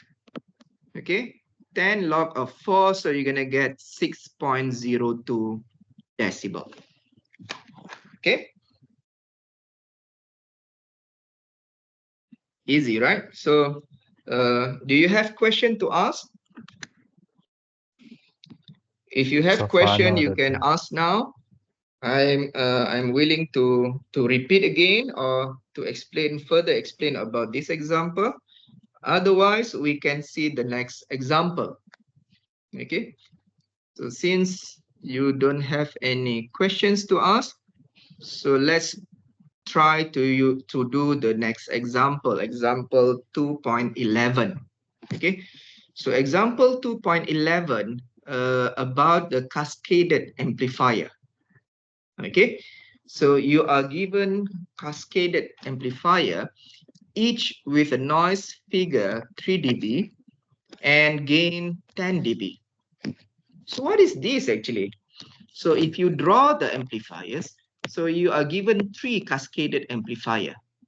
Okay, that means you have the first amplifier, cascade with the second amplifier, cascade with the third amplifier. Okay, so each of these has a noise figure and F1 equal to 3 dB.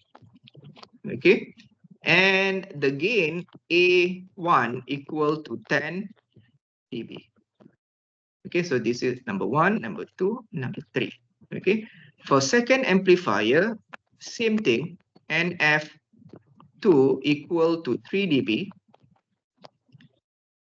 A2 also 10 dB according to the question. Okay, each amplifier has the same thing. Okay, so NF3 is equal to 3 dB as well. A3, the gain is also 10 dB. Okay. So now what? So now the question asks you, determine the total noise figure. So the question asks you to find NF total. In order to find NF total, first of all, you have to find F total. How much is F total? Okay, in order to find F total, you have to use Friis formula.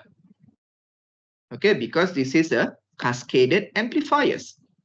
Okay, so what we need to do when we want to use a Friis formula, we have to change everything into a unitless parameter.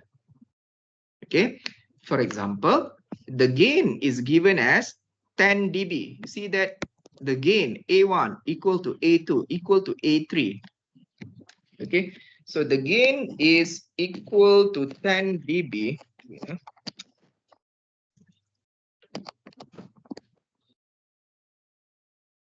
Okay, so the gain is equal to 10 dB if you do anti-log. Okay, first of all, you divide with 10 and then you do anti-log. Anti-log of 1, you're gonna get 10.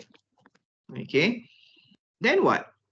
Noise figure. So noise figure, if you do anti-log, you're gonna get F. Okay, F1 equal to F2 equal to F3. So 3 dB divide with 10 and then you do anti-log. Okay, so you're gonna get 2. So this is, I think, 1 point something. Wait, so 3 divided with 10 and then you do anti-log of answer, you're gonna get 1.995262315. Okay, so in this example it has been rounded up to 2. Okay, so now you get a gain and also the F parameter. Now you can do the total noise factor, F total, using the Friis formula. Okay, so F total is equal to F of the first amplifier plus F of the second amplifier minus 1 divide with the gain of the previous amplifier plus F of the third amplifier divide with minus 1 divide with the total gain of the previous amplifier A1 multiplied with A2.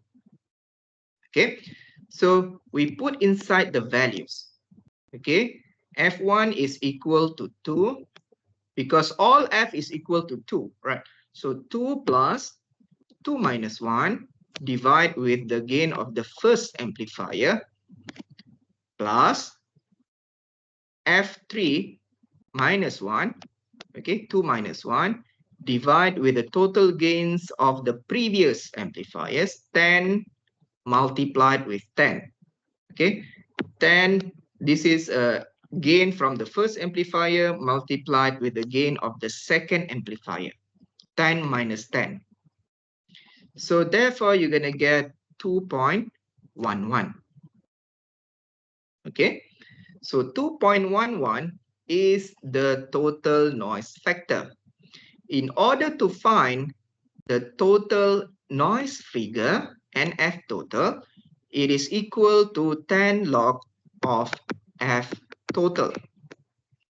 10 log of F total, you're gonna get total noise figure 3.24 decibel.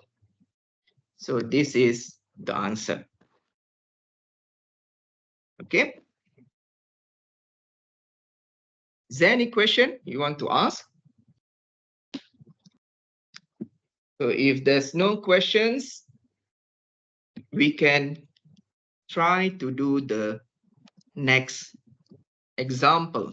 Okay, we can try to do the next example. Okay. So the next topic is about the equivalent noise temperature, TE. Okay, so TE is the equivalent noise temperature produced inside the system. Okay, TE is produced inside the system. Okay, so we have seen this mathematics before, KTB. Okay, noise power is equal to KTB. We have seen this before. What about the equivalent noise temperature? So TE is a hypothetical value that cannot be directly measured. So if you want to find the TE, okay, so you see that TE, the lower the value of TE would be better. Okay, so TE is measured as T, the ambient temperature, multiplied with F minus 1. Okay, so this is the unit in terms of Kelvin. Okay, so the ambient temperature in your lecture notes by default is 290 Kelvin, unless it is specified with other 275. value. Okay, depending on the question. Okay, so remember, from Celsius to Kelvin, you have to plus with 273. So from Celsius degree, you want to convert into Kelvin, so you're gonna get a value in terms of Kelvin. Okay, so from these equations, okay, we can rewrite again in terms of F. Okay, we can rearrange the equations. It becomes F equal to 1 plus TE over T. Okay, 1 plus TE over T. Okay, so if we have cascaded amplifier, of course we're gonna have F1, F2, F3. Okay, and we're gonna have TE1, TE2, TE3. Okay, so if you have cascaded, for example, like this, 1 plus TE1 over T. Okay, F2 equal to 1 plus TE2 over T. F3 equal to 1 plus TE3 over T. Okay, so and so on. Okay, F4, 5, 6, and so on. Okay,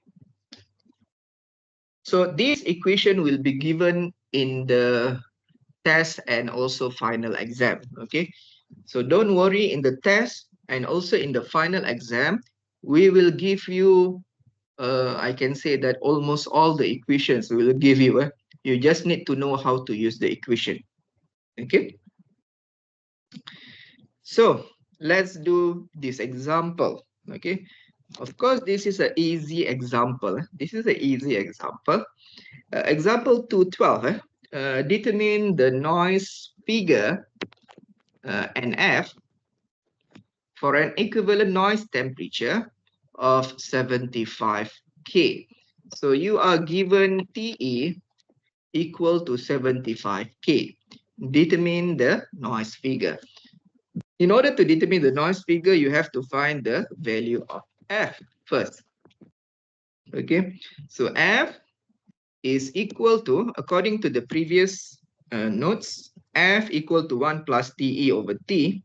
Okay, so 1 plus TE over T is equal to 1 plus 75 degree Kelvin divided with the ambient temperature 290 Kelvin. So you see that 290 is not given in the question.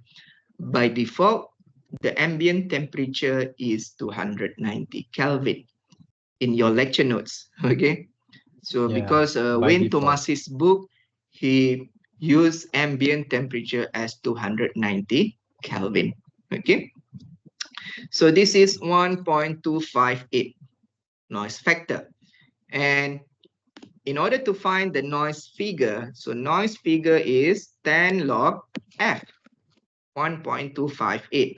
So we get 1 dB. Okay, I believe this is a rounded up value. So 10 log 1.258. So you're gonna get 0.996806411. So your lecture note has rounded up the value to become 1 dB. Okay, in the exam or in the test, I suggest you to write up to 3 or 4 decimal points. Okay, so this example just to make it simple for you to understand. So that's why it rounded up the value. But for the exam, for the test, you have to write the real values, the exact values. Okay. So the second question, B, find the equivalent noise temperature, find TE. If you are given the noise figure and F equal to 6 dB. Okay, so from here actually you can find the F, the noise factor. Okay, So noise factor is anti-log of 6 dB. So 6 divide with 10, and then you do anti-log, so you're gonna get 4. Okay, anti-log of 0.6, you're gonna get 4.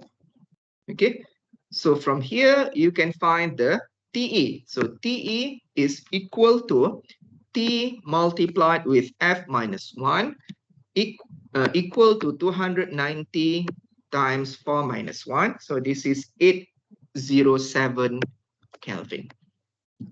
Okay, so this is a straightforward example. Okay, so if you don't understand, please ask question. Otherwise, we're gonna move to the next part. Okay, so this is the last subtopic of chapter 2, which is the noise measurement. Okay, so noise measurement, we're gonna measure the noise voltage at a certain place. Okay, we get the measurements and we find the root mean square. Okay, so the root mean square RMS value of the noise is the most important fact. RMS value is formed by taking the square root of the average of the individual noise voltages which have been squared. So what is this actually? So let's see the example from here. Consider a series of 10 noise values measured with a voltmeter. Okay, so you have a voltmeter, you measure the noise voltage at a certain point and you find a 10 values. In this example, you get a 10 different values at 10 different times. Okay, so that means you measure 10 times, you get 10 different values of noise voltage. Okay, so this is minus 0.3 volt, 1 volt, 0.2 volt, 0.5 volt, and so on. So you get in this example, okay, in this example, it shows that you measured a noise voltage at a certain point at 10 different times. Okay, at 10 different times, you get 10 different values. Okay, so you see that these are all the measured noise voltage in terms of volt. Now, how can we find the root mean square of all of this? Okay, so in order to find the root mean square RMS, the first process is to find the sum of the squares. Okay, the quadratic summation. Okay, the first one you have to do is to find the quadratic summation of all the values. Okay, so minus 0.3 square plus 1 square plus 0.2 square plus 0.5 square until 0.9 square. Okay, you do this quadratic summation of all the measured voltages, so you get 3.0325 volt square. Okay, then the second process is to find the average. The average values is the quadratic summation values divide with the total number of measured voltage. So since in this example we have 10 different values, so we divide with 10. If you have 100 values, you divide with 100. In this example, since we have 10 different values, so we divide with 10. Okay, so the average of quadratic summation is 0.30325 volt square. Okay, and then the third process, okay, the third process is to find the square root. Square root of the average. Okay, square root of the average. Okay, square root of the average quadratic summation is square root of 0.302325. So we get 0.55 volt. Finish. Okay. So there are three processes to find the RMS values of the measured noise voltage. Okay. And if you see the next RMS example, also similar. Okay. The next example also similar, but now you are given in terms of millivolt and you do the measurement and suddenly you find 10 different values of RMS, 10 different values of measured noise voltages. Okay, find the RMS noise value. So the first process, okay, so you see that you have 10 different values, okay, 10 different measured noise voltage. So you measure the noise voltage at 10 different times, you get 10 different values. So how to find the RMS noise? First of all, you have to find the quadratic summation, okay, of each value. You do quadratic summation of all the values, okay? So 10 square, you get 100, minus 100 square, you get 10,000, 35 square, you get 1225, and so on, okay? You do the quadratic summation, you're gonna get this one, 24,751 millivolt square, okay? Then the second process to find the average. So the average of quadratic summation is 24,751 divided with 10 because we have 10 different values. So you get 2475.1 millivolt square. Okay. Then the final process is to find the RMS, which is the square root. Okay. The square root of the average. Okay. The square root of the average value. So square root of 2475.1, okay, you're gonna get 49.75 and the unit is millivolt. Okay, is there any question you want to ask? Square root. No question? Nope. Class, are you still there? Yes, Doctor. Yes, Yes, doctor. Doctor. Yes, Doctor. Can anybody respond? Are you still there? Yes, doctor. Yes, Yes. Doctor. Yes. Yes, Doctor. Hello, are you still there? Yes, Doctor. Yes, doctor. Yes, Doctor. Okay, Doctor, to off my speaker. Can anybody respond me? Hello? Yes, doctor. Nobody. Hello. Doktor boleh dengar tak? Hello? Yes, doctor. Doktor tak dengar lah. Doctor, can you hear me?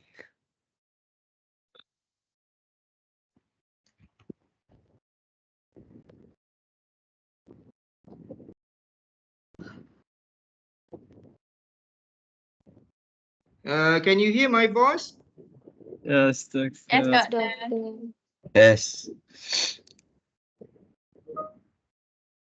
Anybody can hear my voice? Nobody? boleh doktor, boleh.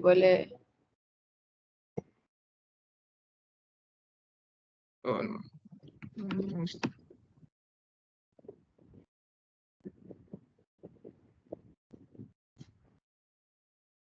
Itu tak volume.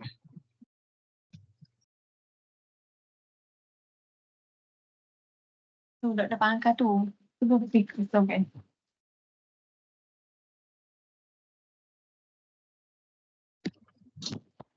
Sorry, can you hear my voice? Yes, doctor. Yes, Doktor. Yes, Doctor. Why I cannot hear your voice? Nak takut. Speaker tu.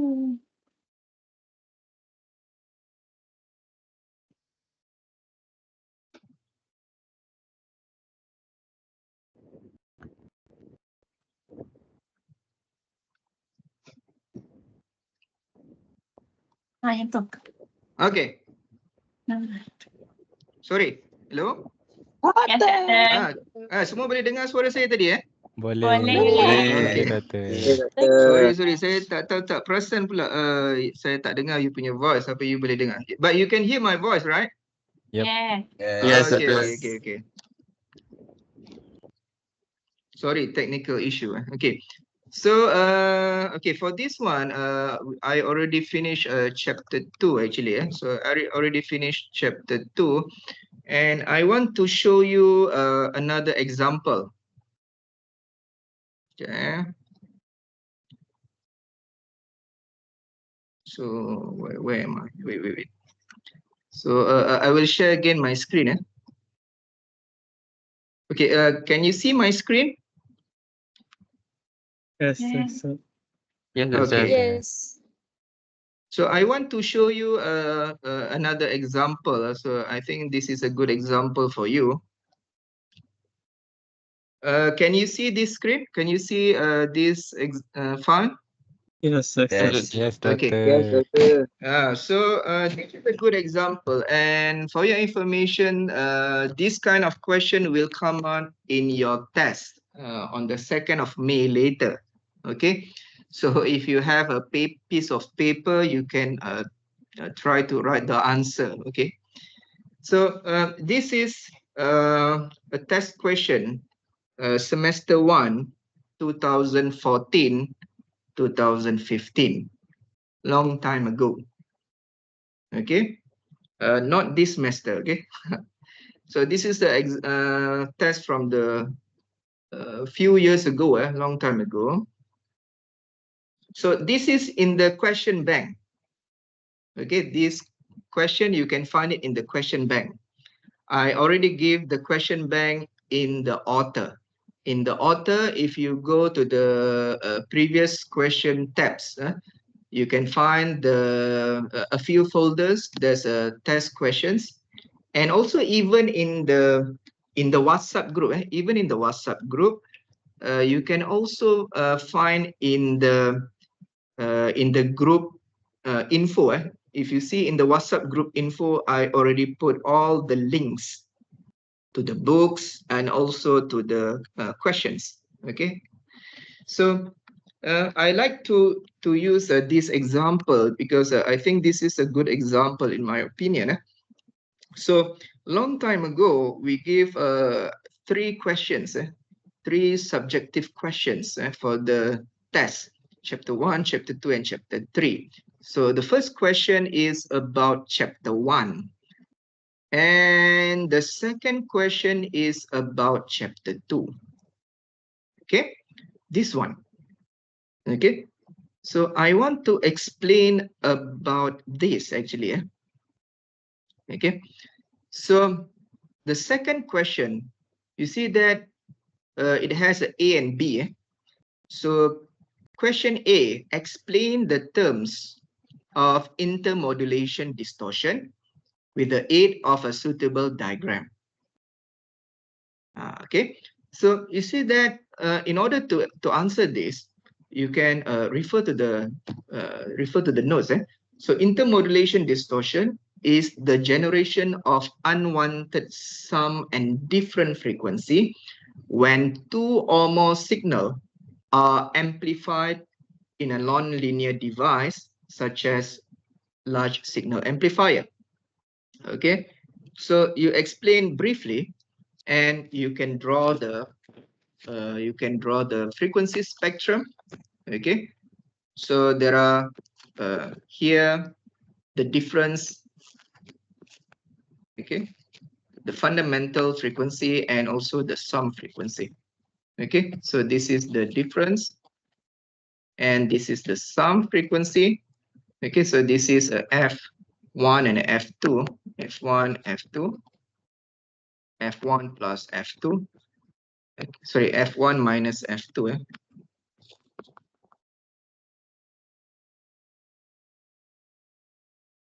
F1 minus F2. This is F1 plus F2. Okay, so you get the picture and also the explanation to answer the question. Okay, and let's do this, the second question. Okay, so question B. Okay, So there's gonna be a question in the test similar with this question. Okay, there's gonna be a question in the test later similar with this question. Okay, so you see that here an analog receiver consists of antenna and 3 cascaded RF amplifier as shown in 2B. So the system operates at 17 degrees Celsius. Okay, so the signal transmission bandwidth is set to 300 megahertz. Okay, so what you need to do now, okay, you are given 2 different parameters. So the T parameters is equal to 17 degree Celsius. So you have to convert into Kelvin. So plus 273. So this is equal to 290 Kelvin. Okay. And the bandwidth is given actually 300 megahertz. Right. Okay. And if you see from the picture, okay, you are given the input signal power 5 watt. And what about the input noise? Okay, input noise is not given in this question. Okay, and then the output noise is not given. Output signal power is not given. Output noise power is also not given. Okay, so I still remember at that time, student asked, what's the value of this? Ni.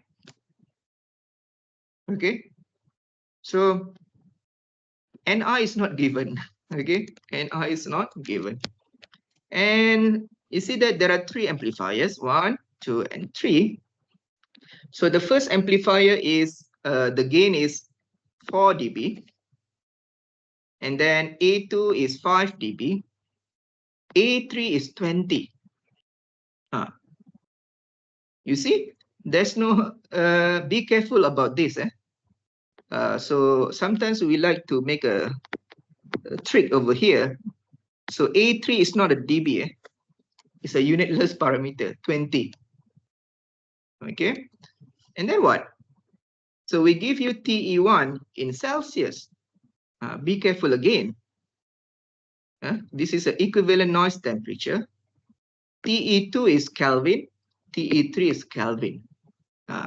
Okay. So now what? Now the question asks you to determine the input SNR in decibel. How to do that? Class, if you have idea, you can always share your idea with me. So don't be shy, don't be afraid to express your idea. Okay. If you don't have idea, I will give my idea. Okay. So you know that SNRI, right? SNRI is actually equal to SI over NI, right? So we can find this one actually. But the problem now is we don't know how much is NI. So anybody know how to find the NI, input noise power? Who knows? Siapa tahu? NI is what? Equal to? How can we find NI? NI is not given here. Siapa tahu?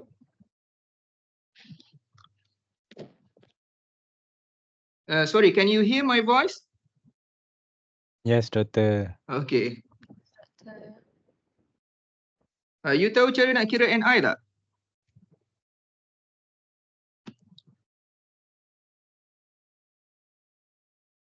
Tak tahu?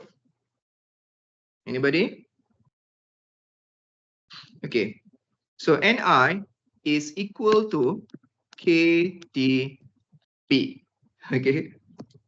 So you know K, T, and B already. Okay, so this is 1.38 times 10 power of minus 23 times, how much is T? T is the ambient temperature 290 multiplied with B. How much is B? Is 300 mega. 300 times 10 power of 6. So this is going to be 1.2 times 10 power of minus 12 watt, or 1.2 picowatt. Am I correct? Please try to check my answer. Okay, class, please try to check my answer using your calculator. Can you get this value?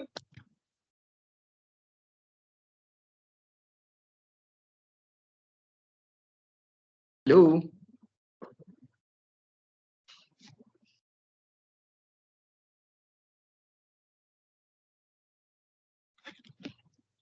Dapat doktor. Dapat eh? Tak dapat? Dapat. Okay. So after you get an NI, then you can find the SNRI. Okay. So SNRI. Okay. So where should I write? Should I write here maybe? Okay. So maybe I can write limited space. So okay. So SNRI is equal to SI over NI. So this is equal to SI is 5 watt divide with 1.2 times 10 power of minus 12 watt. Okay.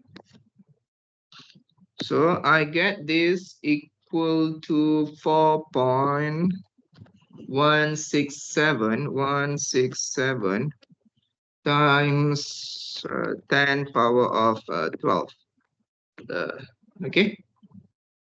So how can you, okay, you should try to check my answer. Okay. So I get this. But the question asks you to find in decibel. Okay, please correct me if I'm wrong. Please correct me if I'm wrong. So yeah. So SNRI in decibel in dB is equal to 10 log 4.167 times 10 power of 12. Okay, so I get this 126.198 dB. Am I correct? Please check my answer. Yes, doctor. Okay. And if you have question, you can ask now, because this is gonna come out in the test. Okay. So I get the first answer. Okay. Now the second question. Okay. The second question asks me to calculate the total noise factor. Okay. F total. Okay. So F total. How to do that? Okay. So this is a cascaded amplifier. So I need to use Friis formula. Okay, I need to use Friis formula. Okay, so therefore F total, okay, F total is equal to F1 plus F2 minus 1 divided with A1 plus F3 minus 1 divided with A1 multiplied with A2. Okay, but I don't know how much is F1, how much is F2, how much is F3. Okay, so we can calculate each of these F values. Okay, so you need to find the F values one by one. So F1 is equal to 1 plus TE1 over the ambient temperature. Okay, So this is actually 1 plus TE1 is 350 Kelvin divide with 290 Kelvin of ambient temperature. So I get this 2.201. Okay. So please check my answer as well. You need to check my answer as well. Okay.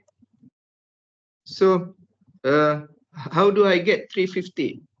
So 350 is actually from here, 77 plus 273.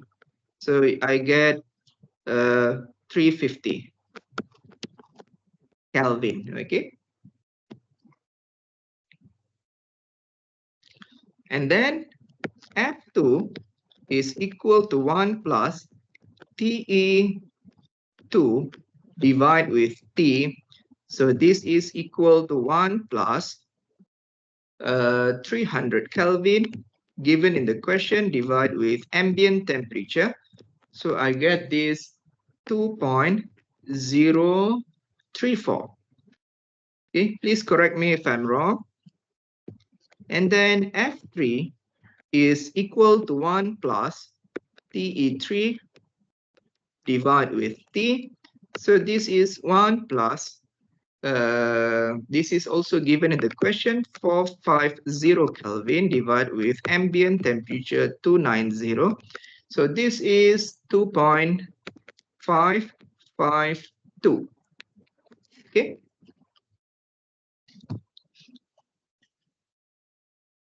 And then what?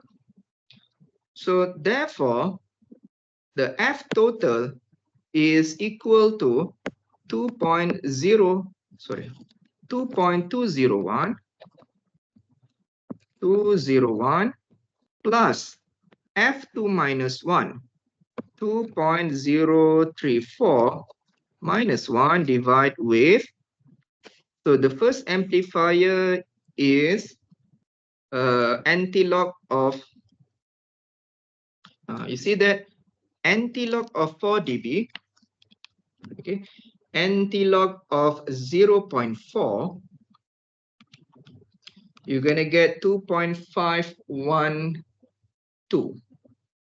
Okay, so this is 2.512. Okay, anti-log of 0.5, okay, you're gonna get 3.162. Okay, so this is 2.512. Okay, plus F3 minus 1. Okay, so 2.552 minus 1 divide with A1 multiplied with A2. So 2.512 multiplied with 3.162. Okay, so I get the value here, 2.201 plus 0.412 plus 0.195. So this is equal to 2.808. 808. Am I correct? Class, can you confirm this? Or do you get different?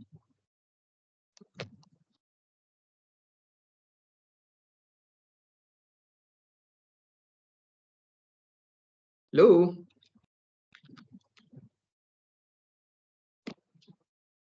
Anybody got different answer? Calculating, Doctor. Okay. Doktor, Yeah. F1 saya dapat 2.21. Oh, okay. F1 2.21 je.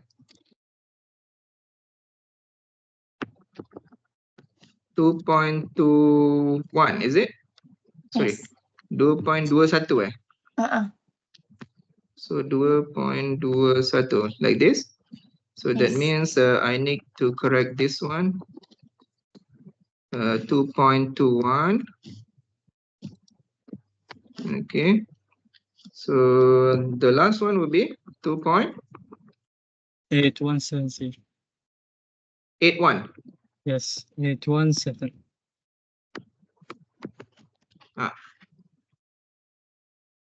Anybody got different than this? Point 155. So okay. So I believe we agree with this answer, right? So finish question number 2. Then question number 3. Class, if you have question, please ask. Otherwise, I move to the third question. Find the output power SO in watt and output noise power in dBW. How to do this?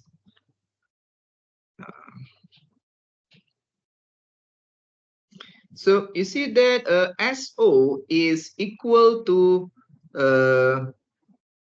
A total multiplied with SI, right? So if I want to find the output signal power, okay, so the output signal power is actually SO is equal to A total multiplied with SI. So I need to find the A total first, okay? So A total, sorry, I just draw anywhere that I can find an empty space.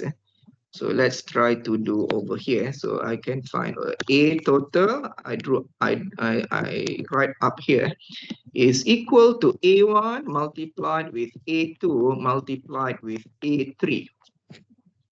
Okay, so this is a unitless calculation parameter. So 2.512 multiplied with 3.162 multiplied with 20. Okay, so I get the value equal to 158.866. Okay, please check my answer. Okay, so 2.512 times 3.162 times 20, so I get 158.86, 158.859, right? Sorry, 85. Okay, am I correct? Yes, Doctor. So SO is equal to A total times SI. So this is 158.859 times 5. So 158.859 times 5. So we get 794.295. The unit is what? Okay. So the question asks in terms of, yeah. So we get the first answer. Okay.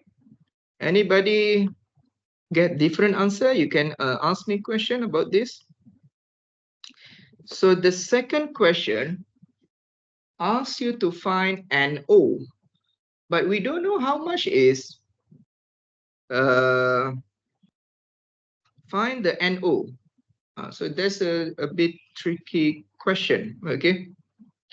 So NO in terms of dBW. So how to do this? Okay. So okay.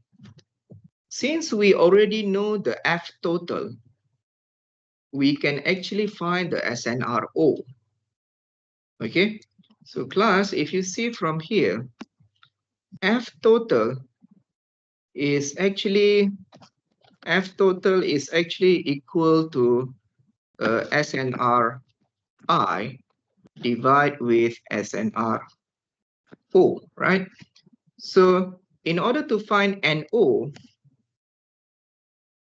I need to know SNRO actually, because I already know SO, but I don't know NO.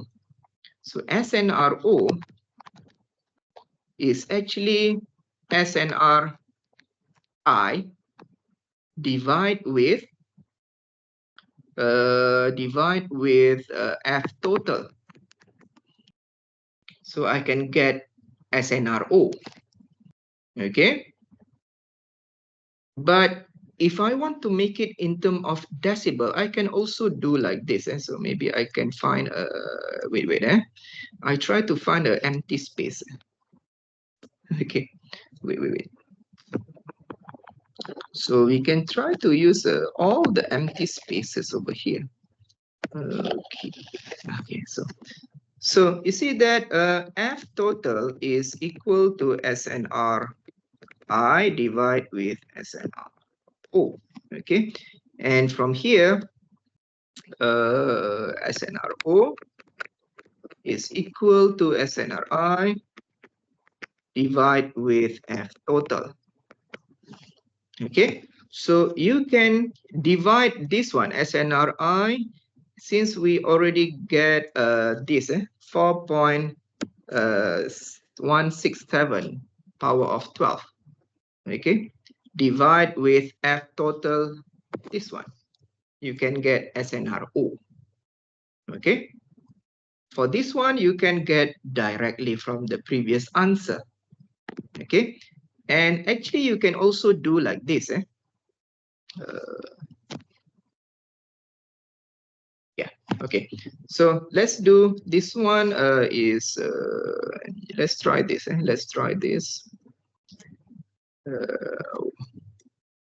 4.167. So this is a 4.167 times 10 power of 12, right?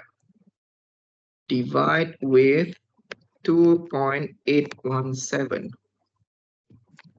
How much is this? Okay, 4.167 power 10 exponent 12 divide with 2.817. So I get 1.479 10 power of 12. Okay, so we get SNRO. Okay, so SNRO is SO over NO. So this is equal to SO over NO. Okay, so therefore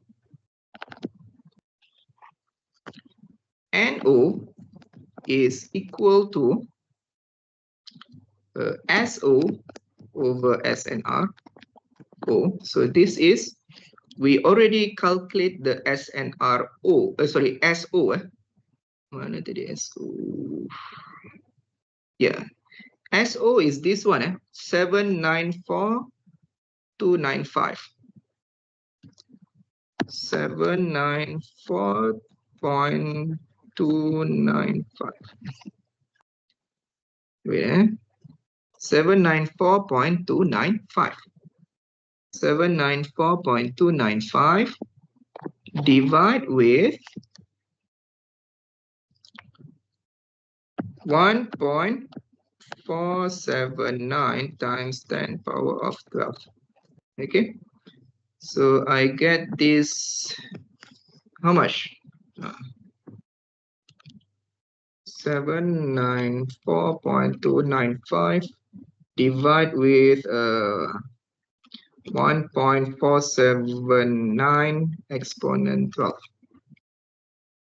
So 5.3, 5.37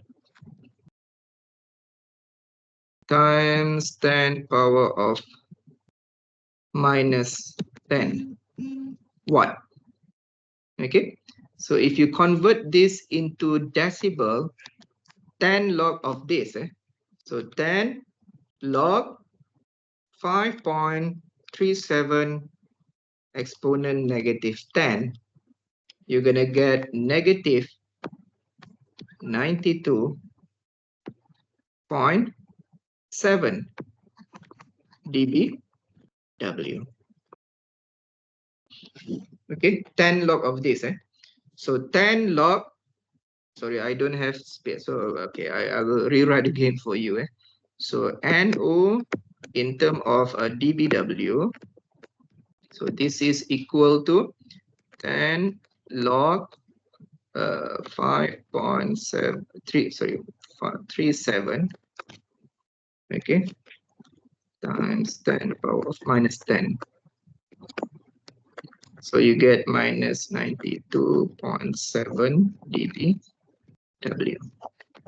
Okay, finish. Can anybody respond? Do you understand? Can you follow me? Yes, Doctor. Yes, Yes, Doctor. Yes. Okay. So finish the second question.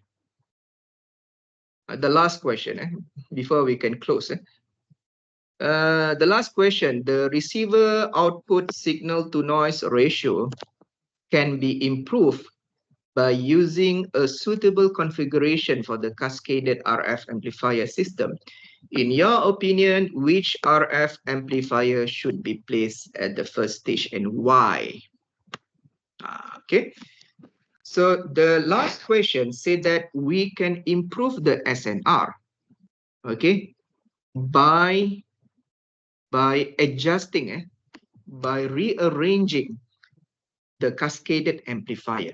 So the question said that if we want to improve the SNR, that means we want to reduce the F values. How can we rearrange the amplifiers?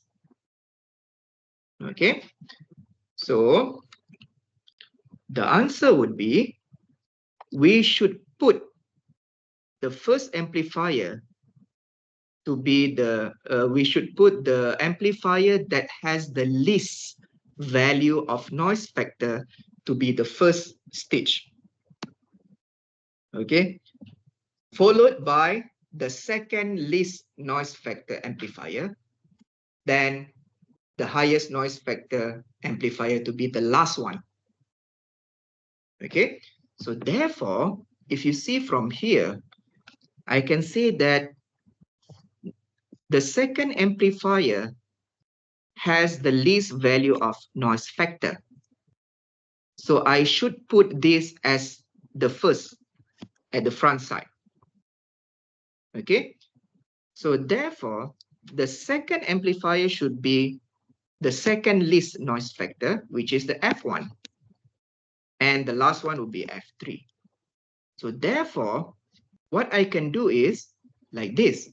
So amplifier number 2 should be in front, followed by amplifier number 1, followed by amplifier number 3. Okay. So amplifier number 2, okay, amplifier 2 should be placed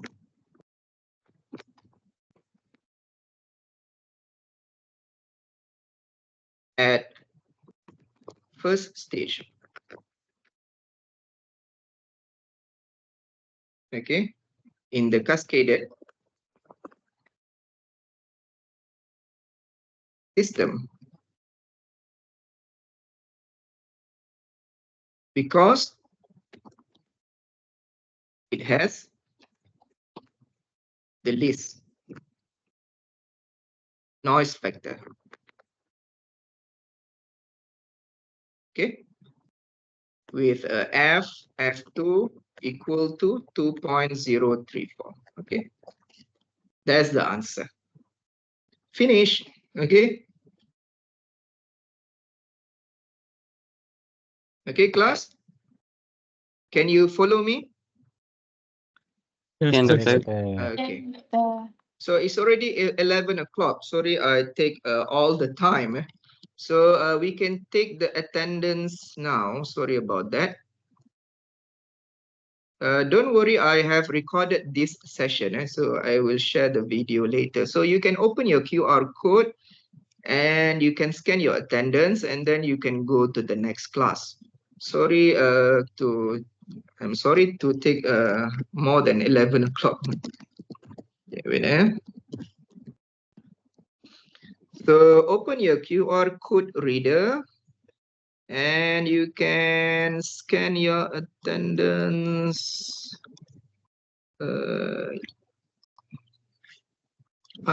Okay. So after you have scanned, you can move to the next class or you can go anywhere you like. So see you again in the next session. I will inform you later that maybe I will do a repeat class on Friday, this Friday. Maybe I will inform you later about that. Okay, so see you again next time. Okay, thank you, doctor. Terima Okay, kasih, Thank you, Doktor. Doctor. Selamat Raya, Doktor. Okay, bye-bye. Thank you, Doctor. Okay, welcome. Thank you, Doktor. Okay, welcome.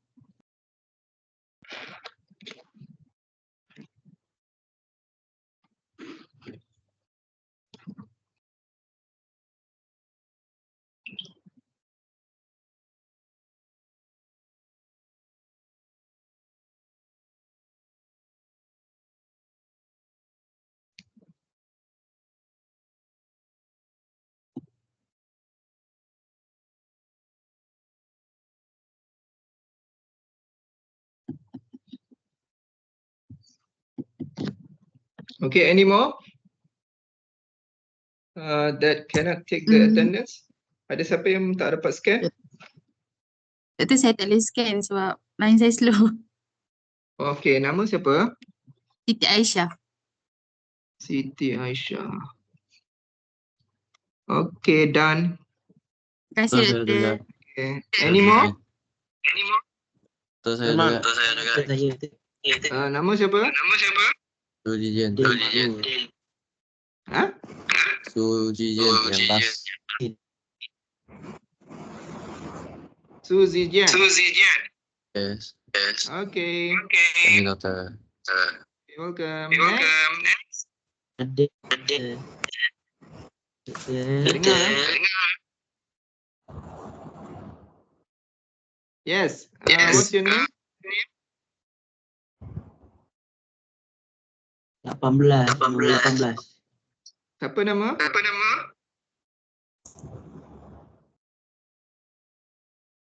Muhammad Fadil Nur.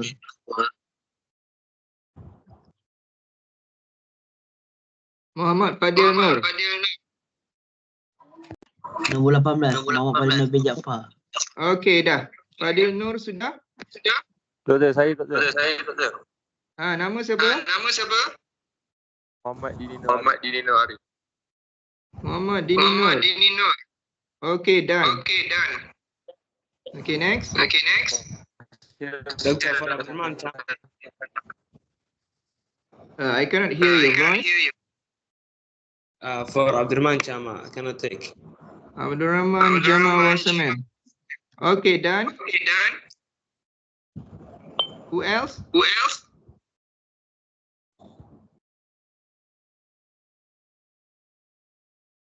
That's all? Okay, thank you, doctor. Okay, welcome. Any more? 3 absent, Hassan, Harith Jasmi, and Nick Arisha. Where are you? Are you here? Ada je, Doktor. Nama? Ni Arisha. Okay, Nick Arisha done. Harith Jasmi, are you there? Hassan Abdirazak? No, okay. So I guess 2 absence, eh?